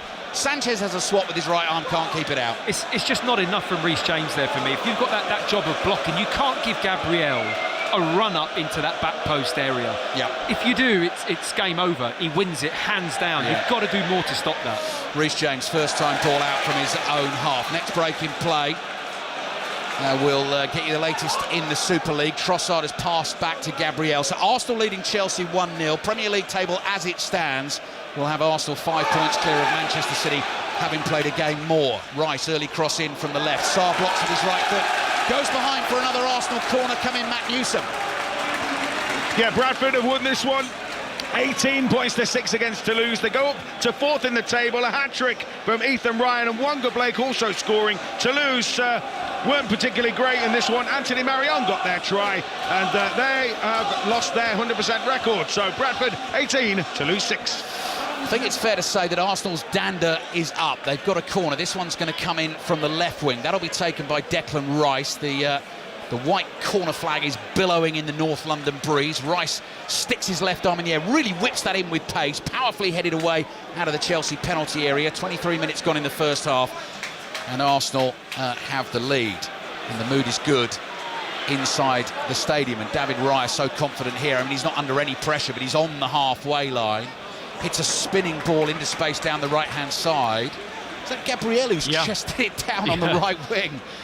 Saka to Timber. Right, let's see what Gabriel's got here then. A little bit of Brazilian magic. Touch and pass. Not as good as Harry Maguire out there, because he's got the old Cruyff turn, hasn't he, Harry Maguire, when he gets in those positions. But Arsenal have the ball and lead by a goal to nil, and have such a good record against Chelsea in recent seasons. That we've been discussing in the first half. We'll have to see how Chelsea can respond. Pass up to Eze, doesn't look, flicks it over his shoulder. Gyökeres won't get there, straight through to Robert Sanchez. Matt Upson. Not a bad little idea from Eze there. I mean, the first touch spun up in the air, but why not sometimes just hook it over blind, over the top? You've got Saka, you've got Gyökeres, can put Chelsea on the back foot a little bit, but I mean, I'm looking at Liam Rosenior be so disappointed. His team conceded from a corner, especially given the preparation you must have to do to play Arsenal in terms of defending set plays. You've got to nail that down. If you don't and you concede from it, I mean, it's like you're starting the game with a 1-0 deficit, isn't it? Arsenal 1, Chelsea 0. That is how it stands at the moment. 20 set-piece goals for Arsenal, 15 now from corners. Another one scored today. We'll have to confirm whether Saliba gets the goal or it's a Mamadou Sarr own goal. Neto, edge of the Arsenal penalty area on the right. Bit of trickery. Trossard blocks him. Back it comes to Caicedo. Arsenal have everyone behind the ball. Liam Rosenior scratches the back of his head, waving his right arm around, looking for movement on the right-hand side from Chelsea. Blue shirts, white numbers on the back. Slightly short pass from Caicedo on the halfway line. Arsenal sense an opportunity here. Palmer holds off Rice. Great skills, battling skills from Cole Palmer. Skills with the ball, but tenacity to hold on to it as well, with Rice looking to take it off him. Enzo's been tackled corner of the Arsenal box, and Arsenal have scrambled it away. Andre Santos is there, and it goes back out to the left-hand side to Enzo Fernandez. Here's Harto. Fernandez again, encouraged to bring it forward, running diagonally from left to right. Joao Pedro tries to hold on to it and couldn't. Gyökeres tackled by Caicedo, fouled by Caicedo. Free kick for Arsenal. Gyökeres sets off quickly, hoping that Arsenal will be able to go early. They can't. Arsenal 1, Chelsea 0. It didn't look too much of a foul, that, from where I'm sat. And Caicedo coming in to win the ball. I don't think Gyökeres quite knew where he was coming from, and I think Gyökeres at times has got to be really tidy with his hold-up play. Certainly in this game, there'll be moments where Arsenal are going to be under the cosh, and that role of a centre-forward when the ball goes into him, that awareness of where your first touch is going, screening it, not allowing anyone to nick it off you, and just either win a foul or hold it up. So important for the team. Cricket commentary continues on Sports Extra 3 at the moment. Game between West Indies and India in the World T20. Winners will meet England in the semi-finals of the competition in midweek. You'll be able to hear it all on Sports Extra. BBC Sport website tells me India currently 156 for 4, needing 40 runs to win from 4.1 overs, 6 wickets remaining. Timber's cut back, edge of the area. Eze's first touch, trying to tee it up for the shot. Caicedo was there to make the interception, and suddenly Chelsea looking to use the pace of Neto. Ball gets away from him, he can't keep it in. Cheers from the Arsenal fans. Throw in taken by Hincapié. He wants to go quickly inside his own half. Neto nearly disappeared over the advertising hoardings there into the Arsenal fans. Now he's back making a tackle, catches Hincapié, but he got the pass away to Trossard on the left. Hincapié continues the run, low ball into the penalty area, might get through to Saka, no. Left-footed clearance there from Sarr, and James leaps athletically to head the ball away. And Saliba now under pressure from Palmer. Palmer's penalised for a shove on the Arsenal defender. He protests his innocence, but Arsenal will get the free kick. Yeah, super little pass from Trossard, the outside of the right boot, bent it outside Reece James in towards Hincapié a moment ago, who flashes the ball across, but Palmer looks up for this, Ali. I think Cole Palmer physically starting to look back to his best, isn't he? A couple of times there, he's looking really good. Edge of the penalty, lays it off. Declan Rice, no, gets that all wrong. We've certainly seen him pop those into the top corner from there. 25 yards out, lent back, and sends it way over the crossbar. William Saliba, I believe, is being credited with the goal. Header was on target. It catches Sarr's shoulder close to the goal line. So they've given the goal to William Saliba for now. If you're a fantasy football manager, Matt, and this is really nerdy, boring stuff, that means Gabriel, lots of managers have Gabriel in particular, he gets the assist. So he gets 3 points for that, which is great news. Crucial. Absolutely massive. And if you do like your fantasy... Are you happy with that? He's in my team. Oh, there you go. But he's in pretty much everyone's team. If you enjoy your fantasy football, the FPL podcast from BBC Sport is out every Wednesday on BBC Sounds, and Chris Sutton, who hasn't got a clue, is still ahead of me this season, Matt, which is a concern. Oh, yeah. He's going if he well. hasn't got a clue, where does that leave you? Exactly. Arsenal 1, Chelsea 0. Gabriel's ball forward. Gyökeres first time pass, looking for Declan Rice, who was making that run through the inside left channel. He slipped. I don't think he was going to get to that pass anyway. Caicedo, side-footed ball out to Harto. Sees a bit of space to run into down the left. The best pass to Enzo. Had to work hard to try and keep possession. He's lost it in the end. Timber looks to his right, looks to his left. Then zips a low pass into the feet of Saka. Saka fancies running at Sarr, looking for Eza just outside the Chelsea box. Another pass comes in towards Trossard, cleared away by James. Infringement in there, so that is going to be a free kick for Chelsea. So 15 minutes left in the first half. At half-time, lines will open for 6:06. Chris Sutton and Robbie Savage will take your calls on all the football this weekend. 08085 909 693 is the number to dial at the moment. Arsenal leading Chelsea 1-0. Arsenal probably imagining, I'm sure Mikel Arteta is saying, right, we're just going to have to win the last 10 Premier League games this season, then there will be no argument. We will win this Premier League title for the first time since 2004. Neto feels he should have had either a free kick or a throw in there, doesn't get either decision, turns, gives the assistant referee a right earful, and Arsenal get the throw, which Hincapié now takes to the feet of Declan Rice at walking pace. Played back here to Gabriel. Rice on his left, Rice looking for options, sideways pass to Zubamendi. Zubamendi back to Gabriel, so Arsenal forced back into their own penalty area. David Raya in the lemon yellow, growing the hair out. At the moment, risky pass from Zubamendi. Oh, back to Raya, he clears it away. Thinks he was caught by João Pedro, threw himself back very dramatically. The ball's gone out for a throw into Chelsea. And Arsenal sort of doing what Chelsea have been doing in the first half hour of this game, just causing themselves problems at the back from nowhere. Why is Zubamendi giving Raya the ball back there? I mean, they lure the players in, so the straight pass comes in, so Zubamendi can ping it out first touch, either to the right or the left. And it was on to come out our side to Gabriel, and he just saw the pass, whether or not he just thought it was being closed down and he could bump it back to Raya, but then João Pedro was right on top of him. Really put him in trouble there, Zubamendi. Right, Chelsea at it now, playing out from the back. Forward ball from Chalobah to James. First touch ran away from him, but that was okay. Holds off Trossard. Palmer tries to turn away from Saliba. Saliba slides in, gets a foot on the ball. Hincapié is there. Whacks it down the left-hand touchline, looking for the run of Trossard. Cleared only as far as Gyökeres. Can't find Eza. Good challenge by Santos on the edge of the penalty area, and Chelsea bring it away with James. James finds Harto in a bit of space. He's got a good engine, quick across the ground, makes 20 yards. Plays it to his left-hand side. That's João Pedro out there over on the left wing. So Cole Palmer's just lurking on the edge of the penalty area, but Chelsea have slowed it down and brought it back into midfield to Santos. Good straight pass here finds James. James to João Pedro. Well tackled there by Gabriel, and Arsenal able to bring it away. Lovely little Drop of the shoulder from Trossard, gets him away from Santos, speeding forward now for Arsenal, ball at his feet. Arsenal fans getting on their feet. Trossard looks for Eza, first touch again, tackled by Caicedo. We've seen 2 of those where he takes that first touch to try and tee himself up. Caicedo nips in and wins the ball. I'd maybe like to see a shot with that first touch. I agree. No, he's coming onto it. I think he could use his left foot, just bang it. Yeah. You know, you're in good form. That for me is that next level for Eze, that confidence, that real arrogant belief that he needs to build. Certainly in a team like Arsenal, where you're pushing for the title, you've got to back yourself there. He's had a couple that have come in, he's had that touch, but they're hard balls to control. Yeah.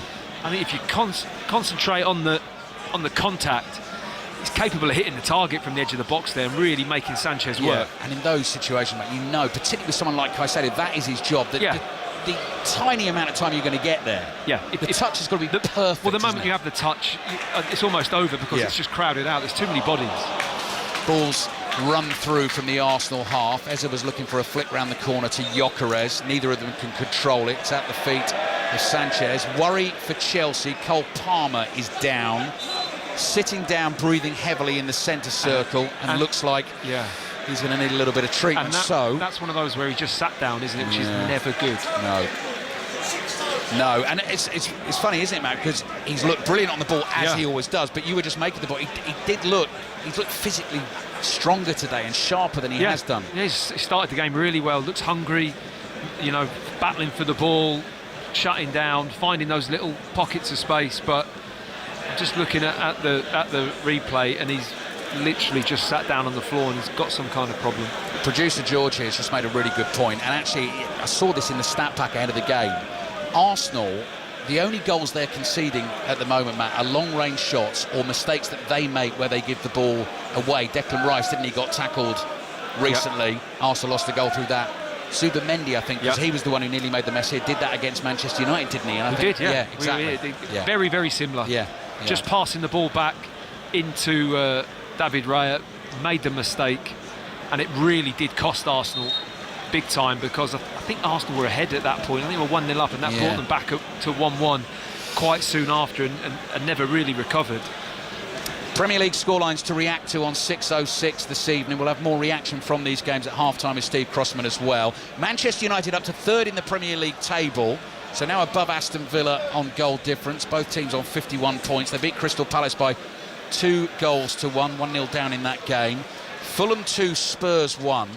Don't miss our commentary Thursday night. We've got all the midweek football, 5 Live, and the Sports Extra stations available on the BBC Sounds app. Thursday night, massive game for Spurs at home against Crystal Palace. West Ham sitting in the bottom 3 on 25 points. Nottingham Forest 27.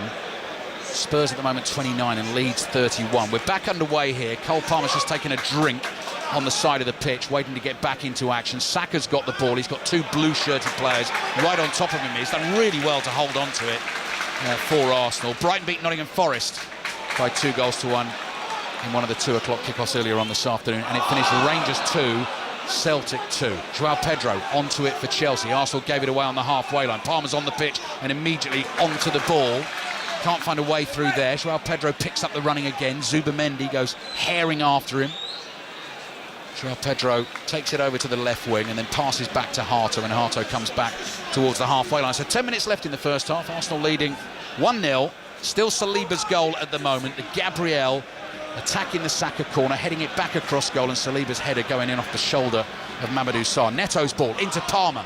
Palmer holds off Rice, had his toes trodden on in the penalty area there, goes hopping away in a little bit of pain. Trossard's got to be careful, edge of his own box, run into trouble here. Caicedo nearly got the ball off him, then Trossard goes down, no free kick, and Declan Rice just gives it the hammer. Might turn into a good ball for Gyökeres this. Gyökeres against Chalobah.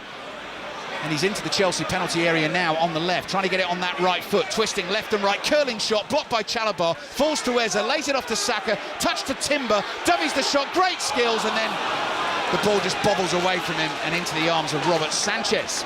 Well, I just don't understand how Trevor Chalobah can allow Gyökeres to turn on this ball and face him up. The moment he has that touch, Gyökeres, he's going almost towards the corner flag.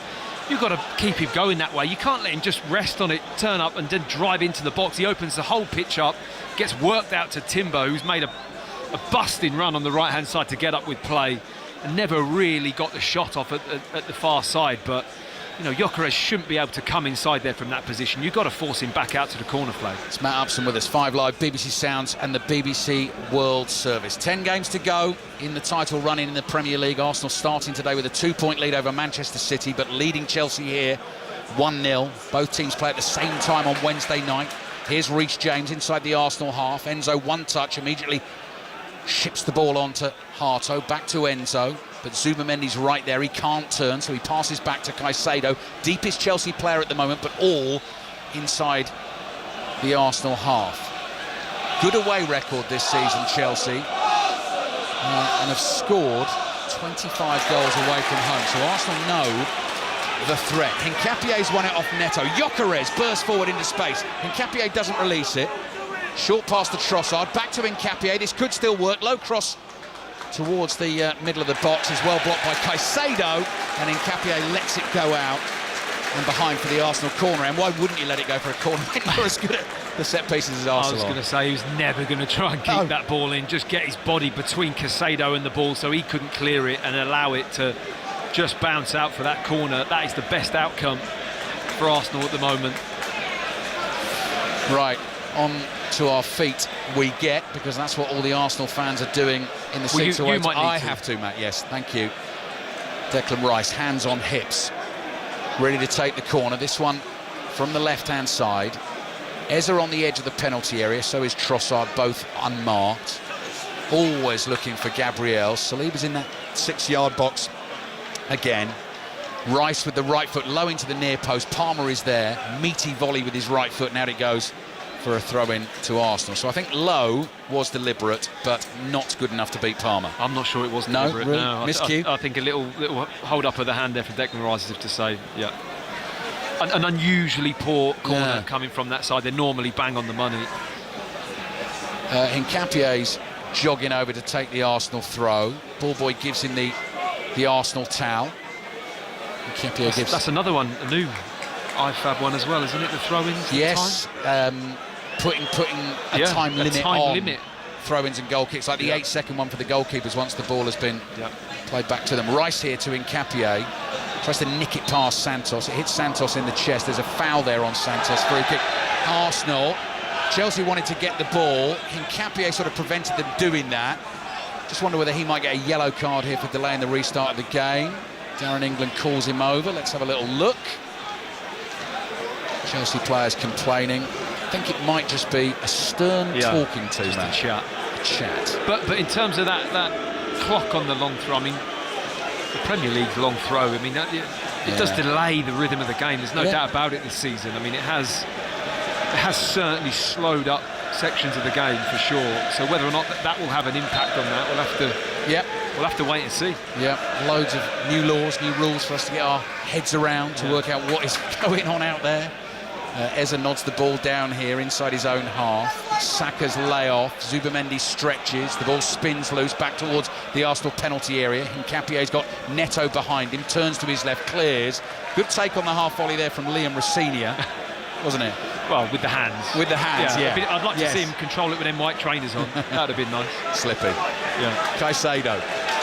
Back he goes here to his goalkeeper, Sanchez. No Arsenal player near him. Straight up the middle of the pitch, low and hard to Palmer. Palmer again. Long, lean legs, get going. Passes to his left to Harto. Chelsea up towards the edge of the Arsenal box. Flick from Enzo, and Palmer slips the ball.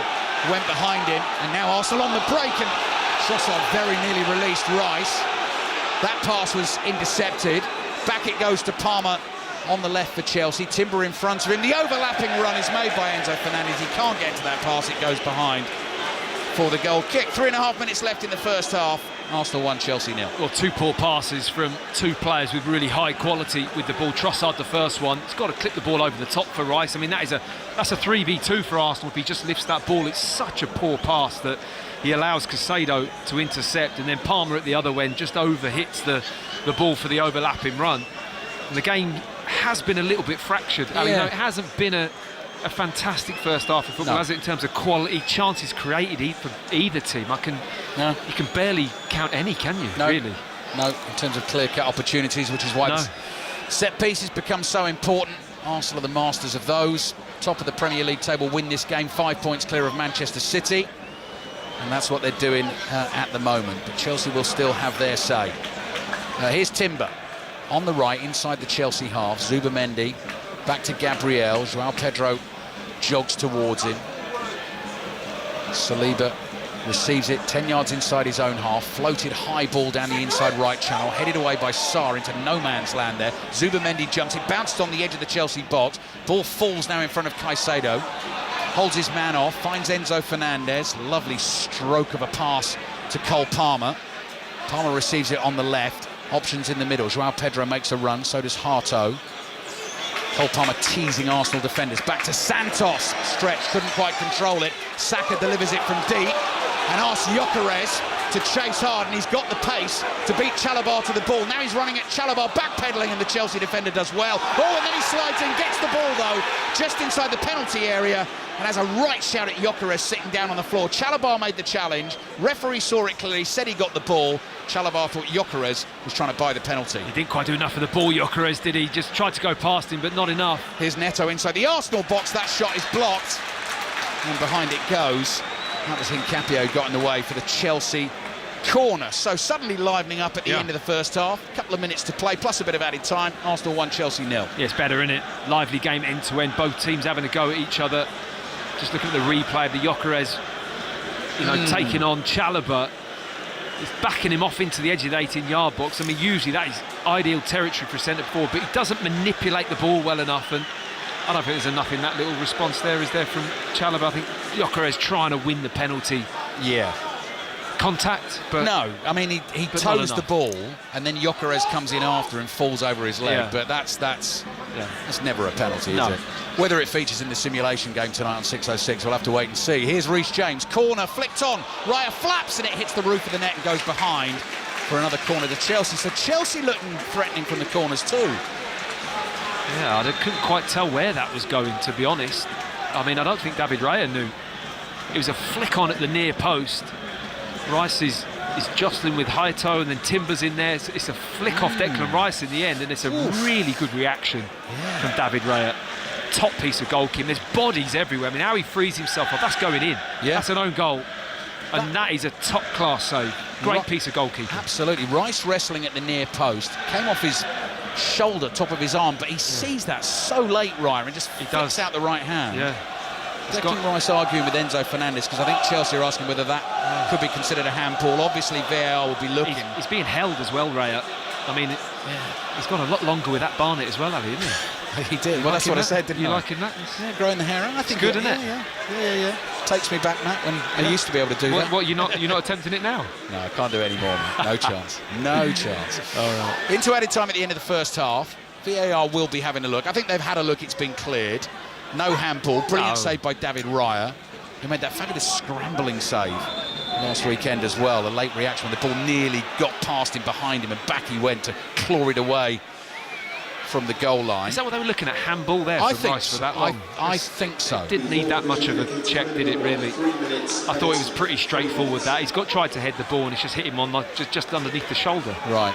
Now Darren England explaining the Queensberry rules here to Zubamendi and Mamadou Sarr, and exactly what you're allowed to do and what you're not allowed to do off the ball, waiting for the corner to be delivered. I mean, Rice has his arms wrapped all around Harto from that corner. It does come off his left arm and heads towards the Arsenal goal. Yeah. It's been cleared, it's okay. It's another Chelsea corner. We're in added time at the end of the first half. James goes for the same thing, and it's ended up in the back of the net. Hincapie might have got the touch. Chelsea players celebrate jubilantly in front of the travelling fans, and it's a set piece at either end. Late in the first half here, Chelsea have scored. James's corner, exactly the same delivery. Arsenal couldn't deal with it. It's glanced off the head of Hincapie, and Raya couldn't keep this one out. It's a blow in the title race for Arsenal. Arsenal 1, Chelsea 1. Well, it's an identical ball into the box as the one we've just seen that hit Declan Rice's arm and forced an outstanding save from David Raya, but the ball comes into the near post area. It's skimmed in, and it's in Hincapie. Just gets it all wrong. He tries to get up high to head the ball. He jumps late. He throws a lot into it, and in doing that, he doesn't make barely any contact, and it glances off the top of his head, and he just skims it perfectly into the far post. I mean, somebody on the back post may have been able to deal with it if you had a player there.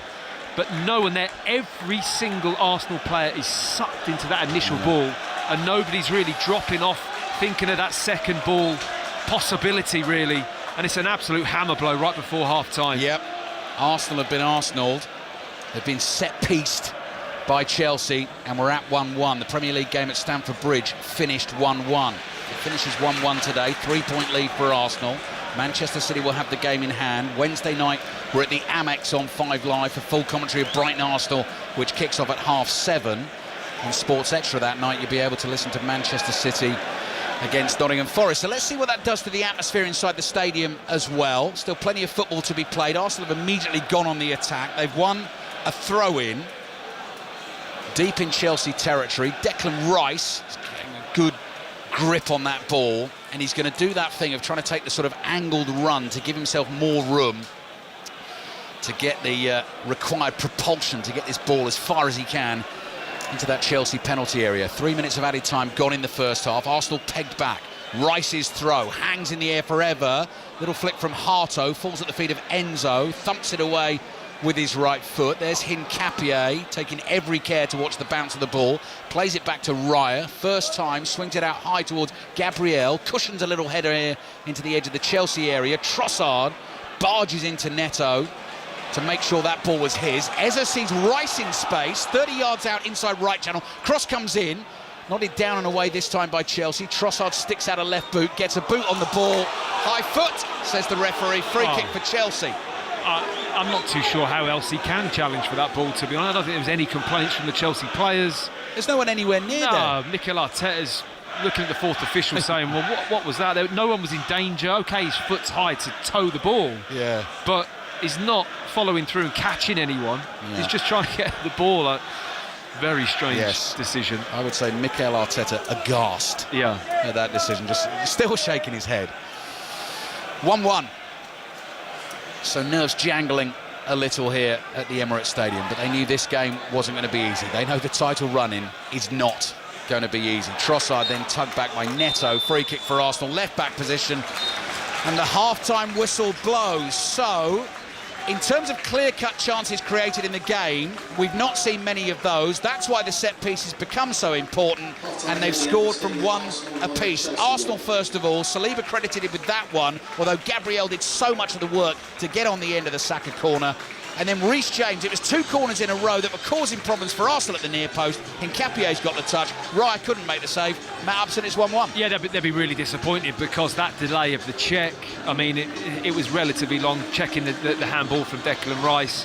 It gives them a bit of time, you know, just before half-time to go, right, key part of the game. Let's make sure we're organised. Let's make sure we're well balanced in the box. And it all got a little bit on top of each other. Everyone challenging for that initial ball.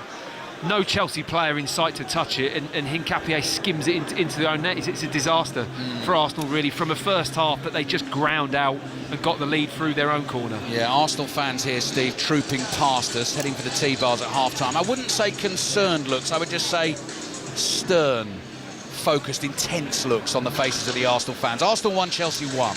Yeah, it just sort of looked, Matt, that there was almost a little bit of desperation in the defence of that one set piece at the worst possible time, really.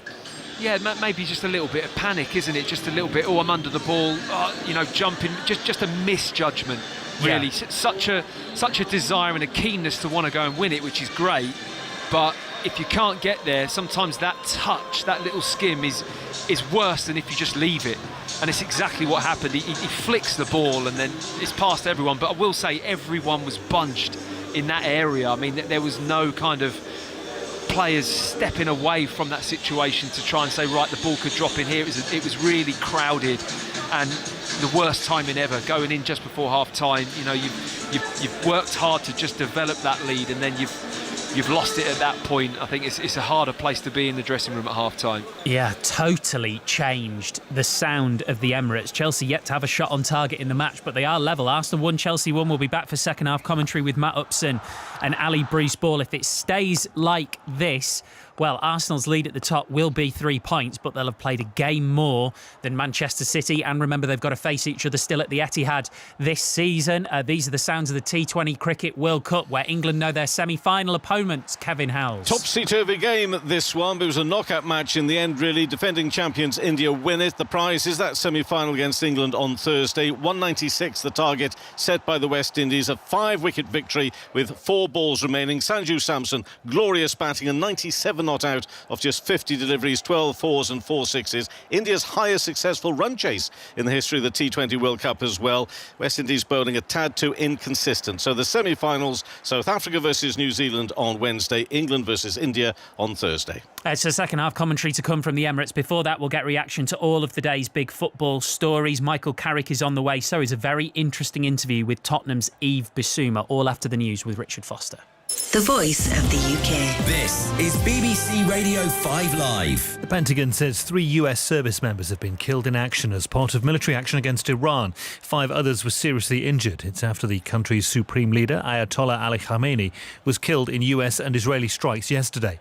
The former CIA Director General David Petraeus says the operation used intelligence from as far back as 2009. We developed the plan to destroy the Iran nuclear program, many features of which are part of this campaign, although obviously the 12-day air campaign used some as well.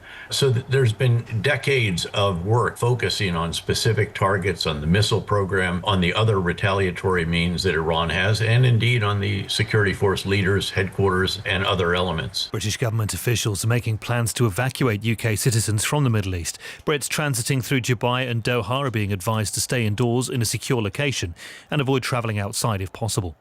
The Foreign Office is now advising against all but essential travel to Bahrain, Kuwait, Qatar and the UAE. Many airlines have suspended flights to and from the Middle East because of the severe restrictions on airspace. Our correspondent Barry Caffrey is at Heathrow Airport. Airlines have cancelled flights to airports across the region, including Dubai, Tel Aviv and Kuwait. And if we take the 3 main Middle East airport hubs, Doha, Dubai and Abu Dhabi, usually there would be 2,500 flights a day. That's the equivalent of around 500,000 passengers every 24 hours. At least 2 tankers have been hit off the coast of Oman as Iran tries to close the Strait of Hormuz. The world's largest container shipping company, Maersk, is suspending all voyages heading through the Suez Canal. They'll be diverted via South Africa instead. The Defence Secretary's told the BBC he won't be mourning the death of Ayatollah Khamenei. John Healey's refused to confirm whether the government supports the US-Israeli strikes. But the Shadow Defence Secretary, Dame Priti Patel, has criticised the government's response. Iran is a regime that has sponsored terror around the world. It is the state sponsor, number 1 state sponsor of terror. But it also threatens our own country, it threatens our military personnel, it threatens our bases around the world. I think it's absolutely astonishing that Keir Starmer did not step up and do much more to be proactive when it came to these strikes that took place. There's continuing coverage about the military action on the BBC News website and app, the news channel and the live stream on BBC Sounds. One other story this afternoon, and police in Texas say 3 people have been killed and 14 wounded in a shooting at a bar in Austin. The gunman was shot by armed officers. The FBI says the shooting could have been related to terrorism. 6 Music. Devote your mornings to music. Nick Grimshaw. Let 6 Music deliver us from grey skies with the best sounds in the world.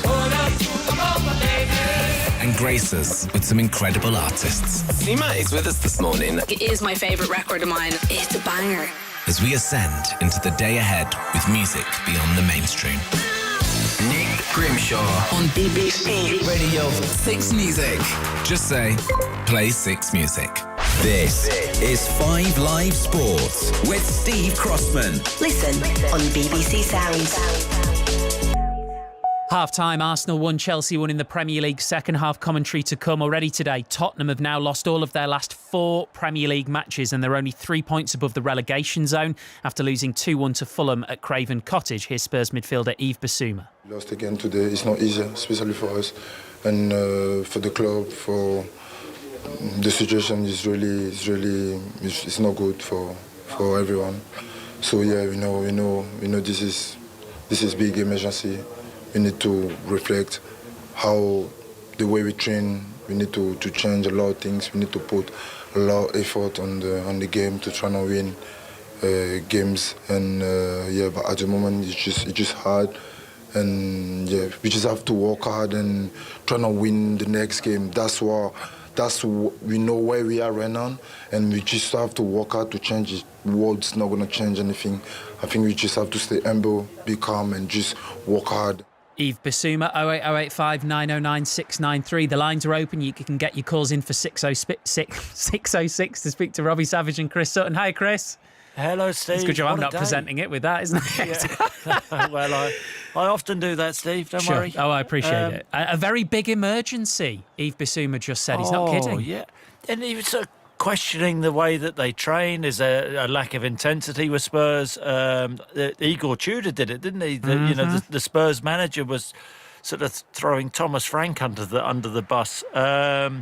100% certain, Igor Tudor said, didn't he, that they would stay up. The short-term specialist coming in as manager. I mean, if you're Spurs fans and you're listening to that Bissouma interview as well, alarm bells ringing, really. I mean, in real danger of going down. So I really want to hear from Spurs fans this evening. And another one, Vitor Pereira at Nottingham Forest. How many Premier League games has he lost this season for Wolves and for Forest? He was brought in for that sort of... short-term kick. Exactly. And Sean Dyche, I thought that was a very odd sacking. I really did. I'm not just saying that. I want to hear from Forest fans. Manchester United give Michael Carrick the job. Put him on a 7-year deal, Steve. What do you think? What an incredible job he's done since he's right. Well, we can hear from both of them then, Chris. Actually, so we'll get to Michael Carrick in a second. Let's do Vitor Pereira first. So a bit of context: Forest lost 2-1 at Brighton. They're 17th, 2 points above the relegation zone. And for Pereira, it is 3 defeats in his first 4 matches.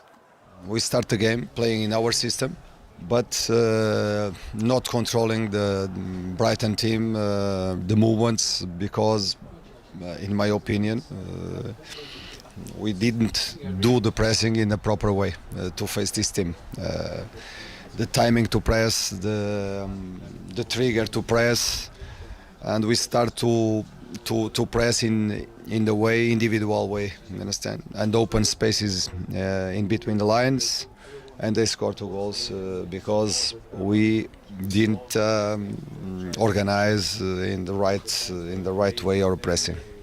Second half, different. We adjust the system, we control the game, not conceding nothing, and creating 1 or 2 chances to equalize the game. I felt the team more comfortable in the second half, and this is the future. We need to have 2 systems to face the next games. All right, so there's Vitor Pereira. Next then, Michael Carrick. Manchester United coming from a goal down to beat Crystal Palace 2-1. They are up to 3rd. Listen, I didn't think we started the game particularly well. Credit to Crystal Palace for that. I thought they were bright, they were sharp. And then I thought after about 20-25 minutes, we kind of got some control in it, finished the half decently enough to sort of going in the right direction. And then second half, it's not an easy position, something a little bit different for us, coming off 1-0 down. We said about that at half-time, about it's how do we deal with it, Do we feel sorry for yourself, or do you kind of be positive and take what we've built already? And I thought the boys were fantastic second half to turn the game around against a team that don't give you an awful lot. So it's easy to listen. We'll look at the first 20 minutes and we'll obviously try and improve that. But it's a tough league with teams, So you're never going to be on top the whole game, and to overcome that is a big step for us today. Clearly, big turning point in the second half is the award of the penalty and the red card. But does that come about because you were asking so many questions at the start of the second half? I'd certainly like to think so. I think we were getting in good areas. Was something we wanted to try to do from the start of the game, really, about the penetration through the pitch and the runs, and we never got it as much as we wanted earlier in the game, but as the game progressed, I think it was coming into it, and great position to be in. I think you always give the referee something to ask and answer, really, a question to be in that position. So delighted with obviously that, and delighted the way we responded, and delighted how we actually then dealt with playing against the 10 men, because that's not easy either. So I thought there's a lot of good things to take from that we haven't really had to address at certain times yet. The boys made good steps today. Michael Carrick with Gary Flintoff. What were you chuckling at, Chris? Well, just everything. Vitor Pereira, I mean, what's Sean, just on Nottingham Forest, was Sean Dyche doing that bad a job at Forest? I think, did he not have the highest win percentage under Marinakis, I think, Sean Dyche, of any Forest manager? I think I'm right in saying that. So that's an odd change. But Michael Carrick, I mean, brilliant job he's done. Really stabilised Manchester United. So how that's going to pan out at the end of the season, Steve, who knows? This is one that I've just seen, Chris, which will definitely be for 606. And I know you haven't seen the incident, but the quotes are strong, so I better read it to you. Back to Igor Tudor here. He's talking about a decision that went against Tottenham, a goal that was disallowed, very similar to the one that Spurs were also on the wrong end of against Arsenal when Gabriel kind of, some people would say, bought the foul. So this is Tudor talking about an incident with Raul Jimenez and Radu Dragusin. Tudor says it was a foul all my life, but Jimenez disguised it. And then in his press conference he said, Jimenez was not thinking about the ball, he was thinking how to cheat. He cheated the player, it was pushing, it was cheating, and it's a foul. Very loaded word to use. Yeah, it is. I mean, but do you know what I think about Igor Tudor? Go on. He went in first press conference, really confident. He's this firefighter, as you already mentioned. Was it 12 jobs in 11 years, whatever it is? Goes in short-term fix, and then he leaves. He's gone in and then he's seen Tottenham play and Tottenham train, and he probably realises he's made a terrible decision. It's quite a sad firefighter, isn't he? He's sort of. They're not up for it, are they? Do you know what I mean? It's very, yeah. Well, the short-term fix isn't quite working. If that was his sort of remit to come in. I mean, it's so tight at the bottom, isn't it? West Ham and Forest and Tottenham are. I mean, they are banging trouble, so he needs to turn things around really quickly. Two more quick things for you. Firstly, Chris, Old Firm reflections, Rangers 2, Celtic 2. Did you watch it? Yeah, of course. We had full commentary, Chris. It was the maddest game. It was the maddest game ever, wasn't it? I mean, what a have goal. you ever seen... Chimitti's is nearly as good as my chip for Celtic against Rangers in the green and whitewash season. Almost as good. A brilliant goal from Chimitti, who was much maligned when he was brought in, couldn't score goals and getting flack off the Rangers fans, his own fan base, and now he's a big game player for them. But then second half, Martin O'Neill made the changes, brought Rio Hatate on and Tanetki on the left-hand side, and Hatate changed the game from 2 down. Celtic totally dominated the second half, but it all plays into Hart's hands, doesn't it? And it's a four-way title race up north. I mean, absolutely fascinating. But Rangers fans, how do you feel 2 up and you blew it, really? That would have felt like a defeat for Rangers, and Celtic hanging on in there under Martin O'Neill. And have you seen the Harry Maguire contender for the simulation game? Oh, yeah, he's got to be. Is he in trouble? That was pathetic, wasn't it? It was absolute. Come on, Harry, you're better than that. He's won already. 08085 909 693. Cheers, Chris. Cheers, Chris up with Robbie Savage, 606. Once we're done at the Emirates and we're ready for second half commentary with Matt Upson and Ali Bruceball. Cole Palmer certainly ready to go for Chelsea. A few casual, cool, keepy-uppies on the centre spot. Very noticeable. Chelsea out the tunnel first, gathered around the centre circle again, just like they did at the start of the first half. Real focus, intent, team bonding, little chat ahead of this second half. Arsenal followed them out of the tunnel. George was telling me, actually, Matt, that Mikel Arteta's changed a couple of things in the stadium recently. Taken away the roof of the tunnel. You know, there used to be that sort of fold-away tarpaulin, just so that the atmosphere can sort of get to them a little bit more, those encouraging shouts as they come out at the start of the game, start of the second half. But also, apparently, TVs in the concourses going off at half-time early, get the fans back in here, need you right from the start of the second half. Yeah, it makes a lot of sense to me. I mean, who was I listening to the other day? I think it was John Murray. I was listening to him making sense about how slow people were getting back to their seats. And like you say, if you take it away, take the entertainment away, then people will come to the seat a bit earlier. I think John's view would be, if you're paying good money for a ticket, why would you be wasting it? He was referencing the cost of the ticket. Yeah, exactly. So, Right, we're back underway, second half. Chelsea in the blue shirts, blue shorts, white socks, defending the goal at the clock end away to our right. Thumping, sliding challenge from Zubimendi. Comes in on Santos. Assistant referee says last touch was off the Chelsea man, so that will be an Arsenal throw. Manchester City have asked the question yesterday by winning at Leeds without Erling Haaland. Tough game for them. Brought them to within 2 points of Arsenal. Chelsea are now asking Arsenal the question today. Arsenal got in front, and Chelsea have pegged them back with their own set piece just before half-time. And I was giving Matt the stat off-air. just before we came back for the start of the second half. Arsenal, so we're in a winning position in this game. In their last 6 Premier League games, have dropped 7 points from winning positions. In the first 22 games of the season, they only dropped 2. And you can make, any sort of story from any sort of stat, whatever you want to say. You've actually just got to judge it, Matt, haven't you, with your eye in terms of the performance and what you're seeing from Arsenal. I think this second half, in terms of just handling the pressure, is going to be really revealing, isn't it? I think so. And I think, you start to then say, well, how many players are operating 7 out of 10 and above?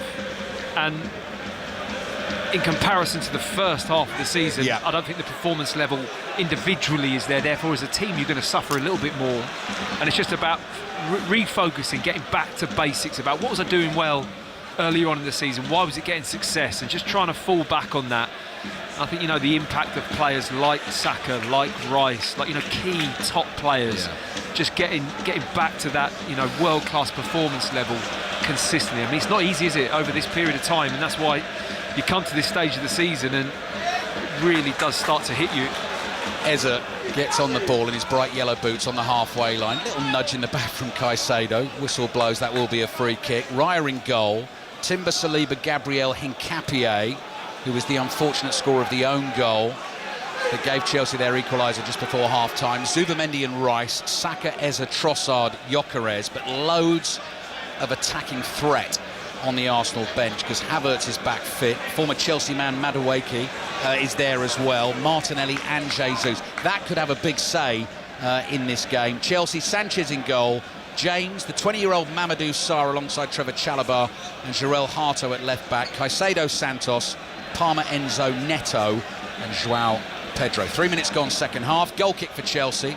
Inside his 6-yard box is Sanchez. Sweeps it out low to his left to Sarr. Now Hato, can't see an option forward. Back to Sarr, under pressure. Floats it down the left-hand touchline. João Pedro's got to try and hold it up for Chelsea. Ball gets away from him. Saka's bundled off it by Caicedo, who's penalised again. Beg your pardon, Hato with the challenge. Free kick for Arsenal. But that's all come from Chelsea trying to play out at the back and then spinning a little ball down the line.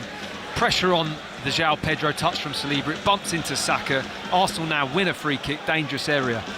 Every time Chelsea have had that ball from Sanchez and he's played short into players inside the 18-yard box, they've looked vulnerable to me. And when you've got João Pedro, who I think one of his strengths is holding off defenders, holding the ball up, why would you not go I agree. I think longer? Not always, but certainly at certain times and stages, right at the start of the second half, it's a vulnerable period for conceding generally. That, for me, is a time where you just play a bit more percentage-based football and play safe. Right, free kick Arsenal, 4 minutes gone in the second half. 5 Live BBC Sounds and the BBC World Service. Tense moments, particularly for the Arsenal fans. Eze tries to slide one through to Saka. Chelsea shut the space down and intercept. Rice passes it back to Eze. Chelsea still defending on the edge of their penalty area. Saliba to Eze again, wide on the right for Arsenal. Saka's got his back to goal, turns away from Hato. Those two are shoulder to shoulder. Saka's going to shoot. It hits the back of Gyökeres' leg. Sanchez comes out, palms it away. It's a lobbed effort here, and Sanchez just walks back towards his goal line, makes a very easy catch, and there's an Arsenal player down inside the penalty area. It is Jurrien Timber who was making the forward run, who's taken a whack in the back. Was a little bit fortunate in terms of how that ball ricocheted into the area, but Timber, who, does find himself in goal-scoring positions quite a lot, scored here, got in the box against Manchester United and scored the first goal, and is not afraid to run into the box, nearly gets there ahead of Sanchez, who does actually really well to come out and contact the ball and then smashes into Timber and absolutely takes him out. Well, actually, I would say credit to Timber there, because part of the reason he got hurt, he's actually trying to avoid hurting Sanchez, so trying to twist his body in mid-air, meant he landed awkwardly. Anyway, the game is back underway. Chelsea attacking. Enzo Fernandez shoots low. Raya makes the save, low down to his right. The ball spins along the dead ball line. Palmer lets it go out for the Chelsea corner. They scored from run right at the end of the first half. Arsenal won, Chelsea won. First real opportunity out of absolutely nowhere. Ball just gets one and then turned into midfield. Fernandez onto it, hits it with his right foot. It's probably going in the bottom corner. Not too much power on the shot. Fizzes along the turf, and Raya gets down with his right hand and just palms it away. There's been a little Chelsea huddle there.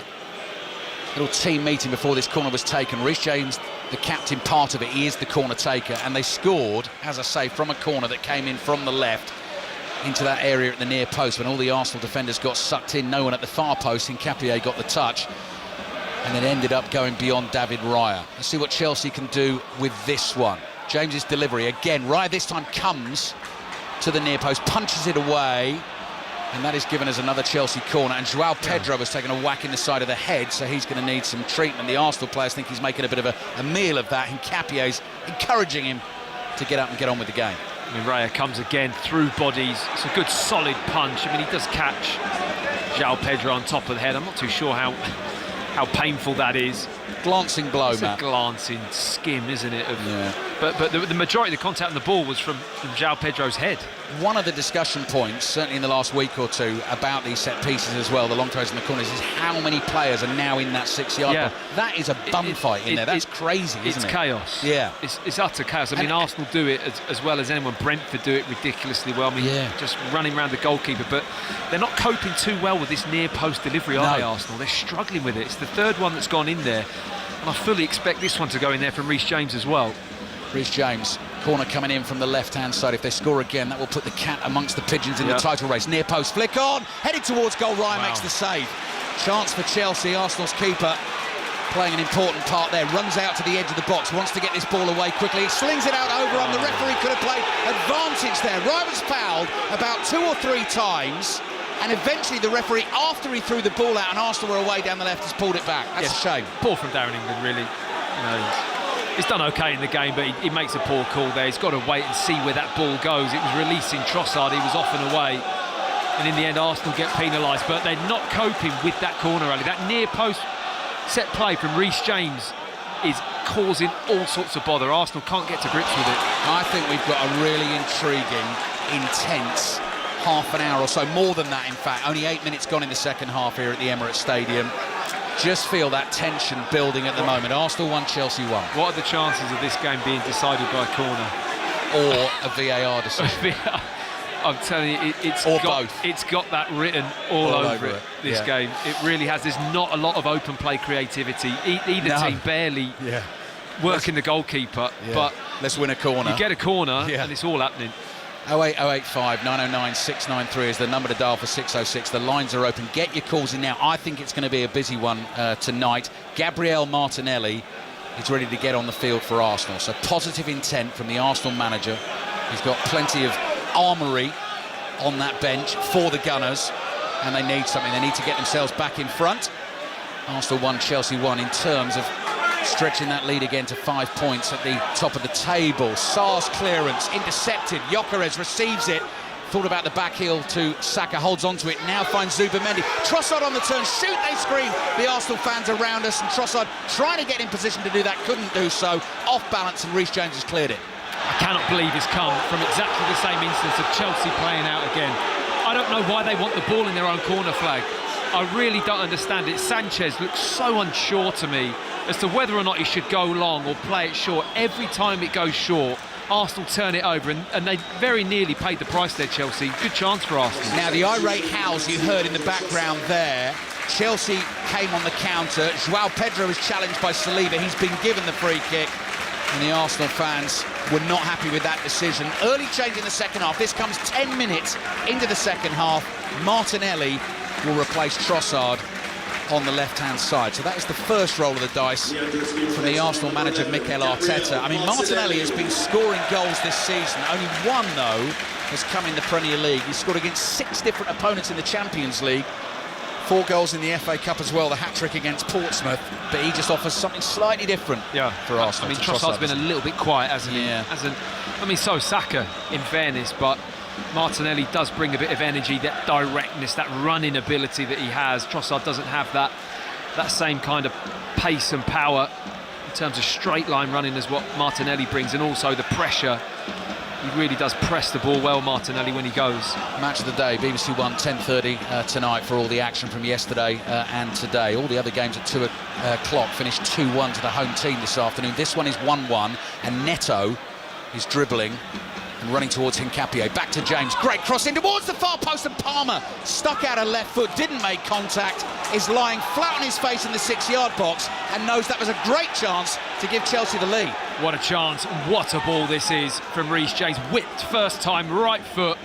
João Pedro making the run across the face, he's the one that gets the flick. And then Palmer, whether or not I think the flick makes it hard for him, doesn't it? Because he's then got to adjust.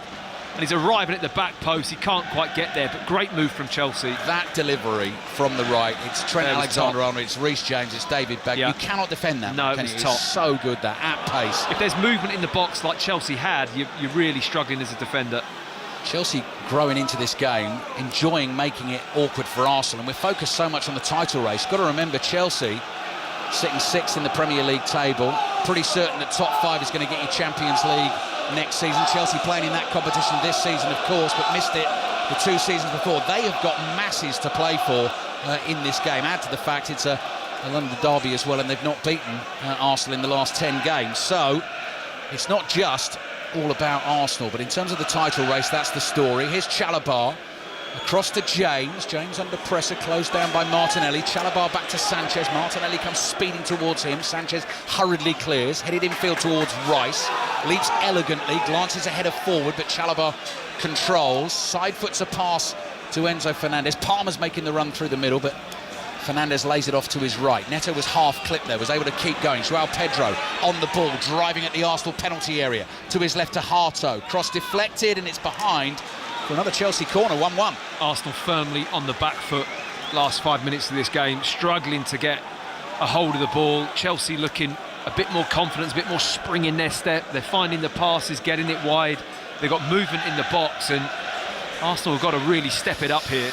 3 wins in the last 8 Premier League games for Arsenal, 13 points from those games. Manchester City have won their last 4. They've taken 17 points from the last 8 games. They are there, they are looming. That is what Arsenal are trying to deal with, but Chelsea are what they've got to deal with right here, right now, and another Chelsea corner. Reece James will deliver from the left again. This one's a little bit deeper. Raya does well there. Leaps in amongst the bodies, catches it cleanly. Saka was trying to get away, caught by Cole Palmer on the edge of the box. Another advantage could have been played there, but Darren England decides to stop the game, and the yellow card must be for Palmer. Yeah, it's Cole Palmer who gets the yellow card, who stops Saka getting away, but again, I think Darren England could have played on. Well, the trouble is Timber has made a run. He clearly fouled Saka. It's a yellow card from Palmer, but Timber had then got on his bike and he'd gone past Saka, and he was through into a space where Chelsea were wide open. The ball got put to Martinelli. He could have then spun it into the space, and Timber was in. I mean, it hasn't gone down well here at the Emirates, that decision. I understand it's a yellow card for Palmer, but wait and see, and then book him at the next break of play. Frustration growing on the Arsenal bench. Mikel Arteta is eyeball to eyeball with 4th official Thomas Paramount. Saying it's twice, yeah, that's the point he's making, isn't it? And it's true. It is true. No, he's right. Arsenal 1, Chelsea 1. One more yellow card for Arteta. That's a touchline ban, by the way. So he's got to be a little bit careful. No, exactly. Just one. Ball in, looking for Martinelli. Can't find him. I think Chelsea really believe, here. Neto. It feels that way. Again, building up the speed, or fancy taking on Declan Rice on the outside. Actually chops in here, then slips, but manages to get the pass to João Pedro. Dummies the shot with his left foot, twisting and turning, making space. Hits it. Well off target, balloons it high and wide to the left of Raya's right-hand post. Goal kick for Arsenal. Arsenal 1, Chelsea 1, half an hour to play. Seen a few slip today, haven't we? Yeah. In the first half, there was 2 or 3 really quite noticeable slips. Another one there from Neto. We've had a lot of rain. I mean, the pitch looks in good nick and the ball's zipping about on it, but whether or not it's a little bit different underfoot, but at the moment, Chelsea are looking on top in this game, and it's concerning for Arsenal. Saka on the right. Mamadou Sarr, first Premier League start for Chelsea, playing on the left-hand side of that defence. He's done OK now. I think he's done all right, The biggest compliment, like I say, we haven't really mentioned him much. He's just slotted in, done the simple things well, done his job up to now. He's coped, and maybe that's another aspect of have Arsenal thrown enough in that area to really test him. Yeah. I think you'd have to step back and say there hasn't been enough from Arsenal really trying to pull the Chelsea back four out of position. Fair to say Liam Rossini is a massive fan of Mamadou Sarr as well. Really good piece about him and his relationship with Rossini on the BBC Sport website. Now Palmer's nicked it off Saliba and suddenly he's on a dribble. Zubimendi comes in with a challenge. Declan Rice is back there as well. Panic stations for Arsenal for a second. Arteta turns away in frustration, just raises his eyes to the heavens, and Arsenal have conceded another corner. They're playing with fire here. Yeah, it's concerning because the ball's coming in and that near post corner from Chelsea is well organised and Arsenal are struggling, but Saliba just dwelling on the ball there. Palmer pressed him really well, nicked the ball off him, and it just looks a little bit like they're lacking a bit of direction and idea at the moment, Arsenal. There's not enough movement off the ball, there's not enough players really making themselves available to receive it. No Ødegaard to come off the bench today either, to try and sort of take control. Or Marino. Those type of players are key in this situation. That's right. Reece James with the corner from the left in towards that near post area, headed away back towards James. They want another corner, they're not going to get it. It's a goal kick. We're into the last half hour of the game. 5 Live, BBC Sounds and the World Service. Arsenal 1, Chelsea 1. All the Premier League football midweek you'll be able to listen to. Radio commentaries on 5 Live. And the Sports Extra channels all available via the BBC Sounds app. Tuesday night, 8:15 on 5 Live is Wolves-Liverpool. Wednesday night, the big two games in terms of the title race. Brighton-Arsenal on 5 Live. Manchester City, Nottingham Forest will be in full-on Sports Extra. And Spurs-Palace is a massive one on Thursday as well. Right, you can hear the frustration from the Arsenal fans. Saliba's got the ball at his feet and he's had it inside his own half for 7-8 seconds there. They want him to do something with it. He needs options here. Saliba plays to his right to Timber. Timber back to Saliba. I thought he got the wrong side of Palmer then. Could have just driven Timber. You know, he'd done the little shimmy, right, driving the space, and it's just lacking a bit of aggression, this performance at the moment from Arsenal. It's gone a bit flat. They've got to drive the tempo. Here's Martinelli, gets on the ball, but not really where Arsenal want him because he's 10 yards inside the Chelsea half and all the players ahead of him here. He passes to his left to Rice over on the wing, and Rice is sort of imploring players to get into space, and then he looked like he was hobbling ever so slightly there. Plays back to Gabriel. Gabriel slides it through to Gyökeres, who's got away from Reece James, tangling with James. James does well, and Gyökeres pulls him back, and that is going to be a free kick for Chelsea, and that's right in front of that corner of Chelsea fans diagonally away to our right, and you can just see them burst into spontaneous applause. He's had a good afternoon, Reece James. He's played pretty well. I mean, just that muscle Gyökeres there. Got a lot of experience, hasn't he? But his delivery, set pieces, corners, crosses into the box have been at a really high level. But here's Sanchez with the ball at his feet, and he's going short again. Short to Santos, closed down by Zubimendi, plays it to his right-hand side. Chalabar clears high up towards Joao Pedro, heads it to his right. Neto keeps it in play. Clever header, almost down to himself. Gabriel hoiks it away with his left foot. There's nothing wrong with that, is there? No. Going, I mean, they look good like that. I think the second balls that have dropped in midfield, Chelsea have really got after it. They've landed on probably the higher percentage than what Arsenal have. So going long into Joao Pedro, even if he doesn't get a hold of it, they're picking up a lot of that loose ball. And then you're playing in and around the halfway line. If you make a mistake or turn the ball over, it's not terminal at that point. In your own 18-yard box, it's a problem. Former Arsenal and England defender Matt Upson with his thoughts here on BBC Radio 5 Live. Foul on Timber, Harto tripped him, that'll be a yellow card, but it'll also be a free kick for Arsenal in a position they will feel they can profit from. Inside right channel, 30 yards from goal. Gabriel starts rumbling forward, and in fact before he gets into the penalty area he's coming over to have a word. What's the plan? What are we going to do with this? Hanging in there at the moment, Arsenal, but they always have these in the locker. Yeah, I don't know if it's going to be an in-swinger or an out-swinger, but also with Harto on that yellow card, for me, is get the ball out to Saka as early as possible. Let him have a bit of space, bit of build-up, and just drive at him. Keep committing him. You know, he's on a booking. It's an area that Arsenal have to try and exploit, and Saka especially has the ability to go past anyone 1v1.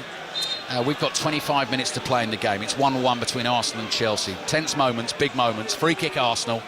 Declan Rice will take it from the right with his right foot. A lot of pace towards Sanchez, comes towards it. The ball spins up in the air. Who got the last touch on that? And it's going to be a corner for Arsenal, which is exactly what they want. Chalabar threw himself in there, brave defending. I was going to say, I couldn't see who headed that, but it was Chalabar, and that's a brilliant piece of defending, I must say. Or was it Sanchez? I think it's Sanchez with the punch, actually. When I see either way, both of them were really committed to that ball. It was a dangerous ball into the box. Slightly braver from the defender. He's got to go with his head. Yeah. Sanchez has got 2 fists in front of his face that, can punch your head off. Exactly. Declan Rice will take the corner. This game has been all about the corners so far. Are you a fan of that? I don't mind it. Yeah. Don't mind a well-worked set. I can appreciate it. I can appreciate it. Declan Rice will take this one from the left. Zipped in, headed down, Timber! Scores for Arsenal! 4 yards out, the stadium explodes with noise. Arsenal get themselves back in front. If they win the game, they're 5 points clear at the top of the table, and you can sense the relief washing around the Emirates Stadium. Arsenal 2, Chelsea 1. Well, Chelsea players and Robert Sanchez straight over to the referee. He's got to be careful here. He's not going to get a booking for how he's demonstrating, and all the referee will be saying is it will be checked, which I'm sure it will.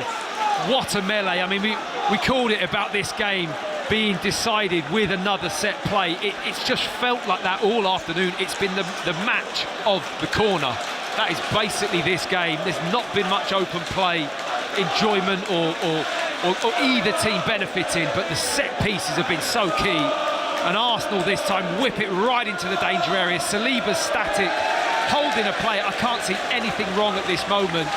And it's just Timber arriving there. Chelsea don't deal with it. There's not enough players really competing for the ball. Sanchez is all over the place. He tries to look like he's been shoved. I've no clue. What are Chelsea complaining about? I've no clue. No one touches him. Goal. VAR have had a look there. I thought Timber was the one who was being held back and still does well to get the touch. Sanchez is complaining like you wouldn't believe to the referee. I think it's because he knows he's just been done, to be honest. He's gone forwards as if he's going to deal with the ball, and when he realises he can't get there, it's like he's just fallen to the floor and then appealing for a foul. Yeah, that's what VAR were looking at. I can see it here on the Premier League app. Pedro Neto booked for his complaints. Jurriën Timber with the goal. They were checking the goal for a possible foul. You can have a look yourselves. Match of the day, BBC One at 10:30.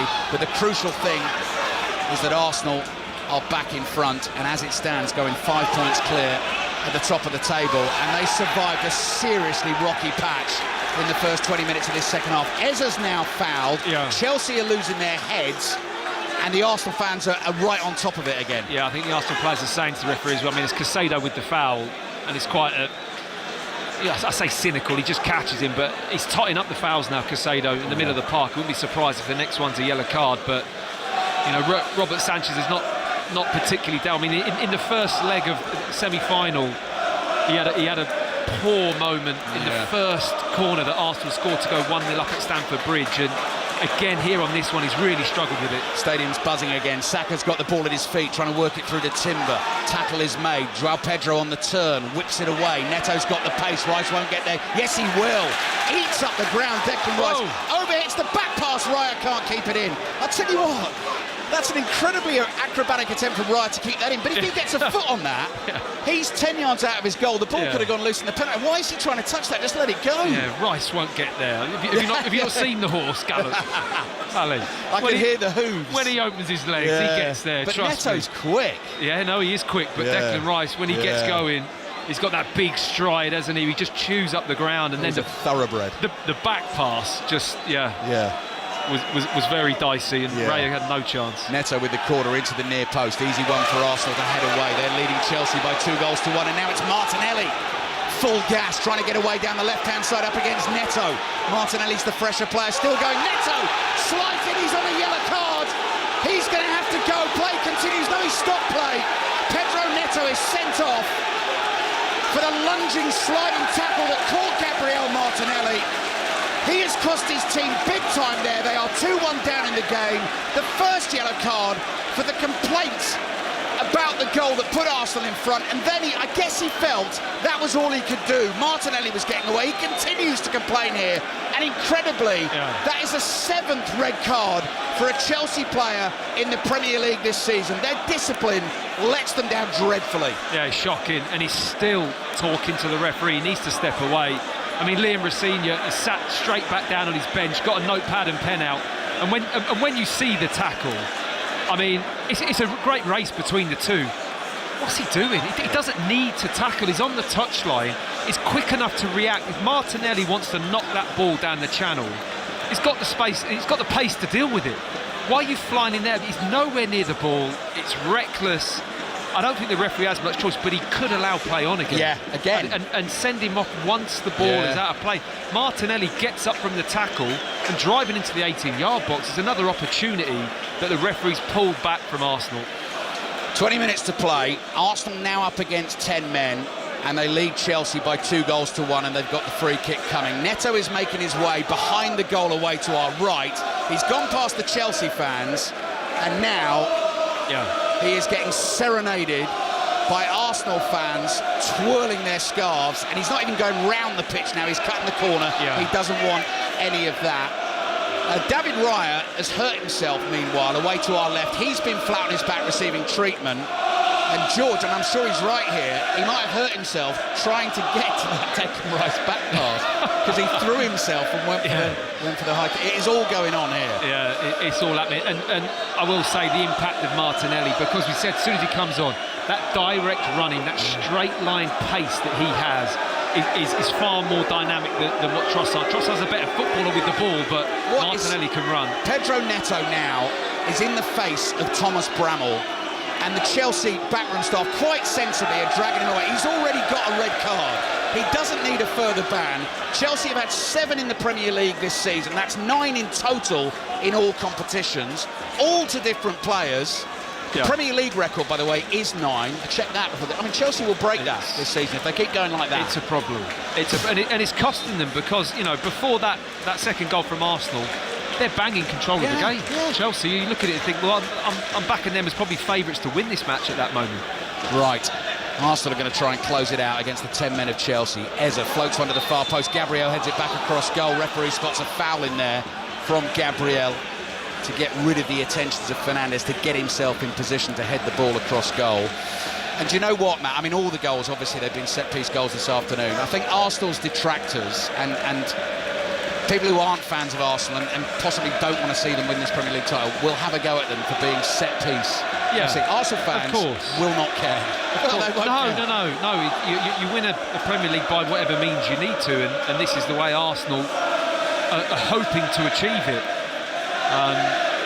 Is it the greatest spectacle of a game? Probably not. Not today. And in terms of an advertisement for the Premier League on a whole, but it's great that changes season to season, isn't it? And I think it makes it so interesting. Yeah. Gyökeres on the dribble has overrun it, tackled easily here by Chalobah just inside the Chelsea penalty area. So Chelsea down to 10. What have we got left? 17 minutes to go, trailing 2-1, and they've lost it just outside their own penalty area. Gyökeres to Saka. Challenge from Harto, shoulder to shoulder. I think that was a fair challenge, actually. The referee's got a good view, says no penalty. Looked good to me, shoulder to shoulder. He's done well, Harto. Yeah. Actually, to cope with Saka. He's only young, isn't he, Harto? 19. I nearly went, no. Yeah.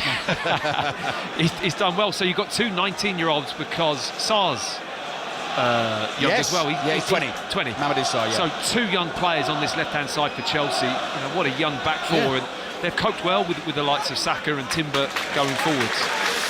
So as it stands, Arsenal going 5 points clear at the top of the Premier League table. Arsenal and Manchester City both back in action on Wednesday night. Hincapié this time speeding down the left-hand side. Low cross intercepted by Chalobah. It was looking for Gyökeres.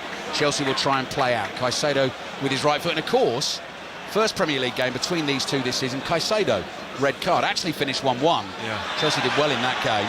He slipped there, João Pedro. The referee's now getting a yellow card out for Gabriel. I mean, not too sure about that. There's been some tricky moments for Darren England in this game. Another slip, though. A slip from Gabriel initially. Perhaps it's a bit of a grab of the shirt, in fairness. But I think it's more, like Caicedo, the totting up of fouls. He's had a lot in this game, hasn't he, Gabriel?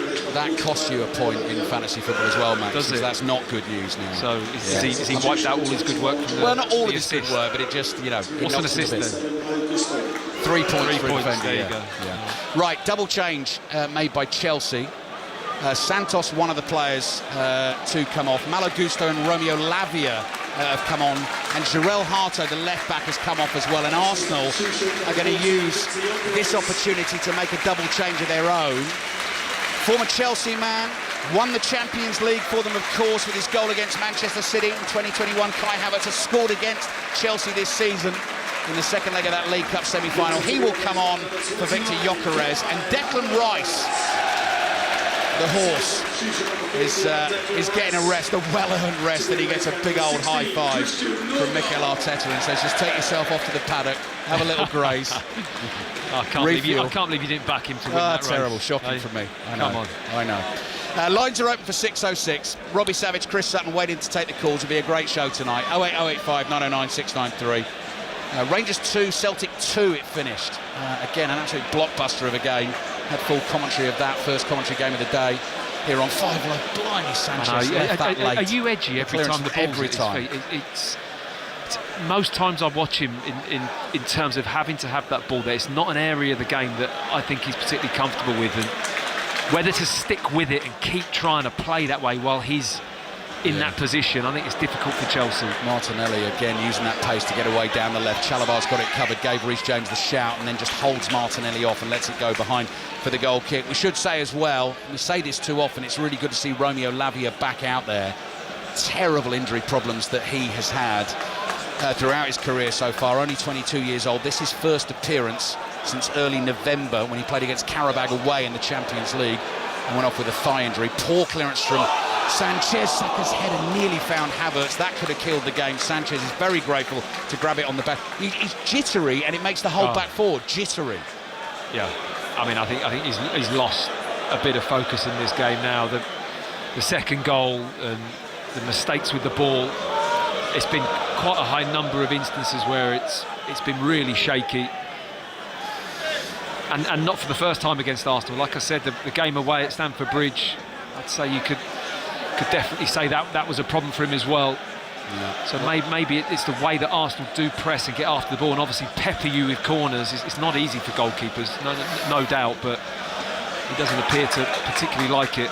Philip Jorgensen is fit again, on the bench again. Always an option for Liam Rosenior if he wants to go that way. Still 2-1 Arsenal, 13 minutes to play. Chelsea will still have a go with 10 men. I'll tell you what, the classifieds on Sunday in the Premier League will be interesting today. Brighton 2, Nottingham Forest 1. Fulham 2, Spurs 1. Manchester United 2, Palace 1. Arsenal 2, Chelsea 1. There'll be some stat about that. You know, when was the last time in the top flight that every home win? Yeah. Someone will already be working that one out. Chelsea are going to try and make it 2-2. Cole Palmer stretch. Keepers, no doubt, but he doesn't appear to particularly like it. Philip Jorgensen is fit again, on the bench again. Always an option for Liam Rosenior if he wants to go that way. Still 2-1 Arsenal, 13 minutes to play. Chelsea will still have a go with 10 men. I'll tell you what, the classifieds on Sunday in the Premier League will be interesting today. Brighton 2, Nottingham Forest 1. Fulham 2, Spurs 1. Manchester United 2, Palace 1. Arsenal 2, Chelsea 1. There'll be some stat about that. You know, when was the last time in the top flight that every home win? Someone will already be working that one out. Chelsea are going to try and make it 2-2. Cole Palmer stretches. Can't get onto that Joao Pedro pass. Cleared away here by Gabriel. Chested down by Kai Havertz. And while the lead is just one goal, there is still unease in this stadium. Free kick given against Chelsea. Now Enzo Fernandez is going to get put. He bounces the ball, infuriated the decision, and Chelsea again are in danger here of losing it, and Reece James, the skipper, might have to step in and just try and calm his team down a little. Because they're only one goal behind. It's really ill-disciplined, I must say, and that they are. It does appear to be getting to them now, so the reactions, they're just losing their cool. Now, is it a foul? I'm not sure it is, to be honest. I mean, the numbers of fouls from Caicedo, they're really totting up, aren't they? I mean, he kicks through the back, but it looks like he gets a fair old piece of the ball. OK, he might wipe out the player as well. It was Havertz, wasn't it? He just kicked through him. But you cannot react like that and get a yellow card, because the trouble is you end up reacting like without thinking you're already on a yellow as well. So all of a sudden you're getting sent off for something like that, which is poor. 12 minutes plus added time remaining here. Eza stretches, tries to get the ball to Timber on the right. Lavia throws himself into the challenge. Gusto plays a pass without looking, gave it to Havertz. Arsenal are onto it, looking for the third to kill the game. Lovely first time ball from Saka. Eza on the left foot, Sanchez down well. Zubamendi on the rebound, slips as he shoots, can't get it on target, behind for the goal kick. That was good work from Robert Sanchez. Yeah, that's what he brings. He brings the ability to get to balls that a lot of goalkeepers can't, because he's so athletic. His reaction's great. Top play from Arsenal. They quickly pounce on the turnover, slips it into Eze, tries to find the far corner with his left foot and bending it into that fast. It goes through the legs of Chalobah as well. It's a smart save, down really low with his right hand. Yeah. It's a perfect term to describe it, Matt. That could be one for the glossary, you know, on the commentator's view. A smart save. Yeah. It was a smart save. Smart meaning sharp, but I'm sure I hear commentators use that. People know exactly what you mean by a smart save. It's not a tidy save. It's a smart one. What's the difference? Well, I don't know what a tidy save is actually, but a smart save is that. It's quickly down to your right-hand side. It's tidy. 10 minutes left of this game. Arsenal fans smiling at the moment, leading Chelsea by 2-1. It'll be another game ticked off. Brighton away on Wednesday. A 5 Live commentary is next up for them. Manchester City at home to Nottingham Forest on Wednesday night. Lines open for 606 08085 909 693. But Arsenal, I think, will want the third here. And Martinelli's on the ball and he's running at Reece James. And he's beaten him for pace on the outside of the right foot, crossing into the penalty area, headed away at the near post. Enzo chases this for Chelsea. Keeps it in play with a clearance down the touchline. And Gabriel is right there. Leans over Joao Pedro, wins the header. Ball down the left wing, Capio. Blimey, he's got some energy as well. Gets to that.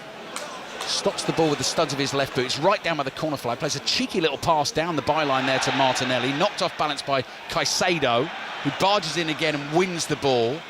Down the line to Joao Pedro. Chelsea intent on playing out. Reece James to his right to Enzo Fernandez. Caicedo, lovely little back heel to Fernandez. Slick, wasn't it? Really good, that. Yeah. Almost a drag back heel. Holding the ball on the laces of the right boot as he pushed it behind his left leg. But Arsenal have won it back. And every time Arsenal win the ball back, it gets a round of applause. We've seen that quite a lot in the Chelsea half, haven't we? And it's been a lot of turnover from Chelsea in possession and Arsenal nicking it in their own defensive third and certainly in their own half, Chelsea. I mean, I think that's been a real problem for them in this game. The positions they're losing the ball is putting them on the back foot every time. I'm on edge again. Sanchez there, holding onto the ball, passes to Lavia inside his own penalty area. Couldn't see the Arsenal player behind him. Chelsea have got it to Chalobah. Back it comes to Sanchez again. It's almost an event in itself every time he gets the ball at his feet here, the Chelsea keeper. Liam Delap and Alejandro Garnacho are about to come on for Chelsea. And this, if they lose the game, will be a first Premier League defeat under Liam Rosenior, sitting 6th in the Premier League table. Behind Liverpool, above them. Palmer tackled. Eza gets that loose ball first for Arsenal. Have the man advantage at the moment. Yeah, Chelsea 45 points if they lose this game. Liverpool 48. Villa and Manchester United both on 51. Liam Delap will put himself about. They're two impact subs, really, aren't they? Because I've seen Garnacho come on and really impact the game, and Delap certainly can. So it's far from over. Arsenal have to be clever here. They've got to be really savvy. You saw what Juventus nearly did against Galatasaray with 10 men second half, didn't you? It is possible. At the moment, Chelsea have actually just got to calm down and believe they've still got a chance. And just settle in and be measured about what they do at the moment. It's starting to feel like they've got their cool back, but for a good 5-minute period there, they've just seemed very rattled. Yeah, something Liam Rosenior is going to have to get a hold of. So Garnacho and Delap will come on next for Chelsea. Arsenal free kick. Declan Rice would have taken it, I'm sure, were he on the pitch. Duties fall to Eza. White number 10 on the back of the red body of his Arsenal shirt. Arsenal leading Chelsea 2-1. Whistle blows. What have Arsenal got up there? White sleeves of those red-bodied shirts with this one. No, simple one to the right to Saka. And Saka might have a go at Lavia. Dummies the cross onto his right foot, beats Lavia down to the byline, dinks it, takes a deflection, caught by Sanchez at the near post, went behind. That was spotted this time, and that will be an Arsenal corner. I mean, Declan Rice, we spoke about the horse, likened to that. He's the second Arsenal player to have that label. Can you remember the first? The horse. It was around my time. Yes. I like Luzhny. So he's not the first Arsenal player. I've got that, by the way. Very good, very good. Oleg Luzhny, referred to as the horse, the way he galloped up and down the right flank of Arsenal. That's lovely blast from the past, Matt. Yeah, good player, good lad. 5 Live, BBC Sounds, the BBC World Service. 5 Live and BBC Sounds on the way for your 6:06. Chris Sutton and Robbie Savage waiting to take the calls. Arsenal leading 2-1. And it's going to be like that now for the rest of the season. Just feels now like we've tipped over into March. All the great sport that is on the way. Cheltenham not too far away on 5 Live. Saka low corner. to the edge of the box. Eza lends it back to Saka. Skips past Gusto down to the byline. I think he overran that. It's gone behind for the goal kick. Is that the time to go short for you? I'm not sure. I think put that in the box. I'm looking at the movement. Havertz just went and stood right in front of Robert Sanchez and went, basically, I'm just going to block everything you do. That ball's got to go in the box for me, really. When Chelsea are a little bit susceptible, put it in the box. Enzo Fernandez coming off. Cole Palmer's coming off. Both of those players have been booked, so that is sensible, just in case Chelsea ran themselves into the danger of getting yet another red card this season. So their work is done. Garnacho is on, Delap is on. Looking forward to Delap against Gabriel if that happens. Well, he's stayed high as well, Delap, with Here we go. Pedro and Garnacho on the left. So it's almost like they've stuck with the front three, Chelsea. Yeah. First aerial balling. Delap is immediately looking for that physical contact. Raya's got to come out of his penalty area. He just gets there in time, digs his right foot under the ball and flicks it away for a throw into Chelsea. Delap is there first, wide on the right. 5 minutes plus added time remaining. Chelsea down to 10 men. Arsenal leading Chelsea 2-1, and Arsenal definitely have not been at their fluent best this afternoon, and Chelsea were having the better of the second half until Arsenal scored from their second set piece of the game. Here's Lavia, the young Belgian for Chelsea, the baggy shorts, the white socks halfway up his shins. Back it comes here to the 20-year-old Sarr. Arsenal fans will still be nervous here. Chalobah's inside the Arsenal half. Arsenal are not approaching now. Chalobah, Gusto's back heel is brilliant. Caicedo with his left foot. That wasn't too far away. Raya went flying to his left. High and wide it goes. Goal kick Arsenal. He can hit them as well. I've seen him score a couple of bangers from this kind of range. Just opened up for him. Pulls it a little bit with his left foot. I mean, there's a clear line to goal. Goes for pure power, doesn't he? And just, what's that, 2 foot over the crossbar and just on the joint of the post and the crossbar. It would have been top corner had it been a little bit lower. Where the owl sleeps, Matt. That's what they call that. In certain countries, the top corner. Where the owl sleeps. You not heard that one? No. No, that's a classic, that one. No, that is new for me. Yeah. Where they don't do the dusting is another one. Okay, yeah. And obviously the postage stamp. Yeah. Raya's clearance with his right foot. 3 minutes plus added time remaining. You strike me as the type of person that dusts the corners. You don't. Well, if I can reach them, Matt. Low down, yes. Extendable duster. That's right. João Pedro's gone down too easily there. Arsenal have it with Timber. High diagonal ball towards Martinelli. James is trying to stick with him. The two of them slightly off balance. James wins it. Turns with the ball at his feet. 88th minute of the game.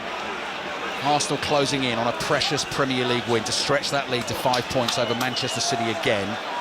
And here's Gusto on the left. Back it comes. They've got to see it through. Yep. It's just not even any other question. The 11 men of Arsenal have to see this game through against the 10 of Chelsea. If they don't, there'll be massive question marks. It's all about managing the game and making the right decisions at the right time. And in terms of games against top 6 teams in the run-in after this, it is only the game against Manchester City away on the 18th of April that is there for Arsenal. The rest of the teams are outside. And you're still obviously good teams and form teams in there and teams battling to stay in the division. But against the best teams in the Premier League this season, Arsenal won't have to face that. Gabriel, he's got to be careful on a yellow card wrestling with Delap. He decided to leave it there, and sensibly too. Delap plays out to James. James gets it down the right to Gusto, who was left back a minute ago. Now he's right wing. Cross comes in. Gabriel's there. Heads it behind for a Chelsea corner in the 89th minute of the game. Arsenal 2, Chelsea 1. I don't even know if Gabriel decided to leave that there. I don't think he had a choice. I think Delap put his forearm out and went bang, get off. It was a really good tussle, wasn't it? But looks very strong, Liam Delap. Really held Gabriel off, and he knew he couldn't foul him. A couple of Arsenal fans leaving. Now, that I don't get. Title race on the line, 2-1 up. Chelsea have a corner. You sound like John Murray. I know, I do. James with the delivery into the near post, headed away well by Zubimendi. Arsenal looking to come on the break. Caicedo intercepts, but can only knock the ball out of play for a throw into Arsenal in the left back position. On we go into the 90th minute of the game, and tossing is coming on here for Mamadou Sarr, the 20-year-old Senegalese international. Liam Rosenior absolutely loves him. Played under him at Strasbourg last season, went back on loan to Strasbourg, having been signed by Chelsea at the start of this season, has been recalled in February. And you know, it's Chalobah plus one. Colwell's injured, has been out all season. Yeah. That is some compliment to be picked as the first choice centre-back against Arsenal today in a game like this. And he handled it. Yeah. He handled the game. You can't, start to pick holes in his performance. I thought he did well. And understandably, Chelsea are excited about this young man. He looks very calm and assured for stepping into a game of this magnitude. I believe we are going to get 6 minutes of added time. Here comes the fourth 6 official. minutes, and people are leaving. So I know. You paid for a like ticket. John Murray. You paid for a ticket. You're missing the most exciting 6 minutes of the game. They're going back to do the dusting and polishing the bed notes. I can't talk. I'm pretty terrible at stuff like that. Oh, yeah. Oh, I would never. I can leave early. I think my dad once, actually, back in the early 80s, Ipswich were 1-0 down in a terrible game. We left Portman Road on 70 minutes. That's poor, that, isn't it? We've given up. Yeah. They lost 1-0, though. We didn't miss anything. Martinelli trying to wriggle his way away down the left. 6 minutes of added time has started. 6:06 is on the way. Steve Crossman will be there to wrap everything up for you. Just before we hand over to Chris and Robbie, 08085 909 693 is the number to dial. Match of the day tonight, BBC One at 10:30. All the Premier League commentaries on the way, 5 Live and BBC Sounds across the week. And, of course, the World T20 semi-final. England will play India on Thursday. So make sure you listen to that on Sports Extra 2. South Africa, New Zealand in the other one. Delap has got into space, inside right channel, into the box, takes Saliba on the outside, looks for the cutback, hits Saliba, then hits Delap. He keeps it in play. Challenge there, and the free kick is given against Delap. Wow. And again, Arsenal fans breathe a sigh of relief. Well, I was looking for the offside flag to go up because it looked offside from the run. I mean, he bends it in. I think it is offside, but the flag didn't go up. Delap curbs it and gets in, and then, like you say, Arsenal do well to get back in, but he looks a threat. Delap since coming on. Mikel Arteta there was just getting a message onto Kai Havertz and trying to sort of show him what sort of movement he wanted from him. And there was a little bit of sort of side to side there that reminds. So I was at my brother's 50th last night. Some of the dancing late on, Matt, was a little bit. It looked like you having a little shimmy there. It's exactly what Mikel wants. What have we got here? We've got 4.5 minutes of added time to go. Arsenal leading 2-1 with goals from defenders. William Saliba and Jurriën Timber from set pieces. Chelsea have won it inside their own half. Here's Lavia. Gusto is busting a gut to get up alongside him, receives the ball, quickly gives it to Garnacho. Garnacho, corner of the area, cross comes in towards the far post. Oh, what a save from Raya. At full stretch, it was creeping in, and Raya stuck out the left arm, got a touch and tips it behind for a corner. Well, it's just one of those horrible balls that a goalkeeper just cannot deal with until it's gone all the way across the face of all the players. I think it's Gabriel getting back in. They've taken the corner quickly, and Caicedo's gone long with the cross. It's gone behind for the goal kick. They seem to rush that corner a little bit there. I kind of think take your time and just get it all set up, but Raya to the rescue. The ball bounces in front of him. Nobody gets a touch. Had there been a little touch from Delap, I think it was, arriving in the box, then he'd have been banging trouble, but he has to dive to his left and just tip it round the post. The classic thing with that, Matt, he can't go. If he went early there, he could walk across and catch it, but in case someone gets a touch, he can't. You have to wait until it goes past the last man, and then it was João Pedro arriving, and he just misses the ball, and then he has to tip it wide. It's a real teaser for the goalkeeper. Yeah, there are going to be so many of these moments in this Premier League title running. This has not been the best game of football by any stretch, but it has been gripping. Yeah, it has. You have to say it's been highly entertaining. There's so much jeopardy in it, but you just felt that this game is not over. 10 men, and it's only 2-1. It is far from over, this match. Yeah, Neto sent off in the 70th minute. First booking for dissent after Arsenal scored their second goal. The second for a scything challenge on Martinelli, and actually the initial challenge didn't catch him, but his legs were dangling in the air, and they, Martinelli. At this point, Arsenal are vulnerable. All the pressure's on Arsenal to keep in the lead. Had Chelsea had 11 men, that decision again could have cost them. You'd fancy him to possibly get an equaliser here. It was perfectly reasonable with how the second half was going. Just over 2 minutes to go. Arsenal leading 2-1 against 10-man Chelsea. Long ball downfield over Havertz's head. Gusto nods it back to his goalkeeper, Sanchez. 2 minutes of the game remaining. Arsenal fans looking anxious, biting their nails. One gentleman there I can see trying to calm himself down by stroking his beard. Here's Caicedo. And now the Arsenal fans get behind their team and try and get them over the line here. Ball is headed across the Arsenal half. Zubimendi gets a touch on it. Here come Chelsea down the right. Reece James in good space. Low cross into the near post. Delap went for it. Gabriel is there on the floor, picks himself up and clears with the left foot. Martinelli can't control. Arsenal appeal for a handball against Chalobah. They're not going to get that decision. James's delivery from the right, so dangerous. This time he rolls it back here to Lavia. into the last 2 minutes of the game. Gusto to Lavia again. Arsenal have everyone behind the ball. 50 seconds remaining. Arsenal closing in on another precious Premier League win. Flicked header over the top. João Pedro! Bicycle kick. Raya gets back, and Delap is there on the rebound, and the flag's up.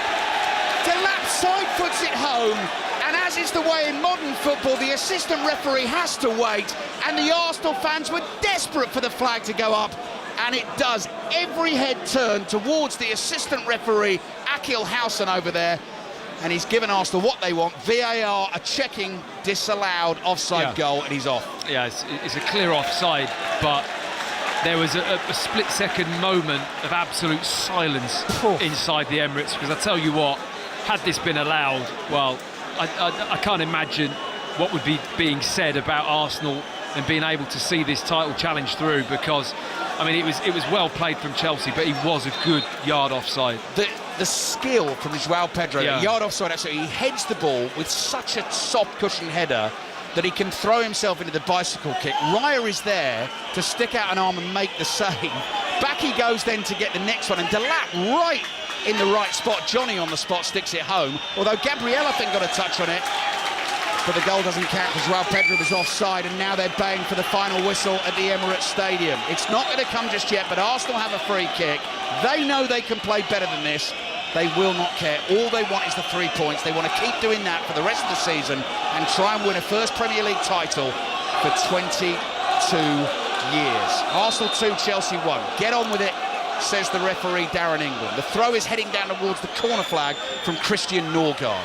Headed away, and there goes the final whistle. And Arsenal get themselves over the line, and the reaction from Gabriel, for one, is very telling. 2 or 3 animalistic screams to no one in particular. He's still going, embraces his centre-back partner William Saliba, and the set pieces again for Arsenal. So vital today. The first goal, Gabriel getting on the Saka corner, heading it across to Saliba. The second one scored by Jurriën Timber. Another red card for Chelsea. They had the better of the first period of the second half, but this is the anthem that the Arsenal fans will sing, and they hope it will take them to the Premier League title. But goodness me, Matt, that wasn't the best from them in terms of football today. No, you can't say it's been a convincing home win, can you? You know, another 2-1 win in the Premier League today, but that is the only thing that matters, to be honest. And there were huge, hairy moments, even Chelsea down to 10 men. It had a feel that it could really spoil. It didn't, fortunately for Arsenal, but they'll go on to the next game, and they need to keep building back-to-back win. It's literally, that's all that's demanded, but performance-wise, it wasn't their best. Arsenal fans dancing away to our left-hand side. That is a game ticked off. Chelsea, they've beaten them. 5 points clear at the top of the Premier League. Eyes now turn to Wednesday. Commentaries on 5 Live and Sports Extra. On 5 Live, we've got Brighton Arsenal. On Sports Extra, we've got Manchester City against Nottingham Forest. They both kick off at 7:30. Arsenal fans, for now, can breathe another sigh of relief. Arsenal 2, Chelsea 1. 606 is on the way. 08085 909 693. Oh, Matt, I mean, listen, I'm always biased. Football is always best on the radio, and moments like that spot of silence inside the Emirates that was incredible, wasn't it? Yeah, honestly, I didn't even look to see what was going on in the goal. All I was looking was straight at the linesman, because I thought this flag's got to go up, and I think everyone in the stadium were admiring the linesman more than the lovely piece of skill from João Pedro, unfortunately, because it was desperate to see that go up in the air. You know, you look at the replay, it was a good, comfortable yard offside. It wasn't one of those tight ones, but it was edgy, and it's got that feel to it. They've seen it over the line, but not as convincing as what they would like to be playing at this moment in time. A few missed assignments for Chelsea on set pieces again. Yes, missed assignment there. Another assignment is don't get sent off. Yeah, well, they're not very good at that either. That's what is that, 7 red cards, which is 3 more than anyone else in the Premier League. No, there's a bit of homework to do on that front, and it's costing them, to be honest, because at that time, OK, they'd just gone behind,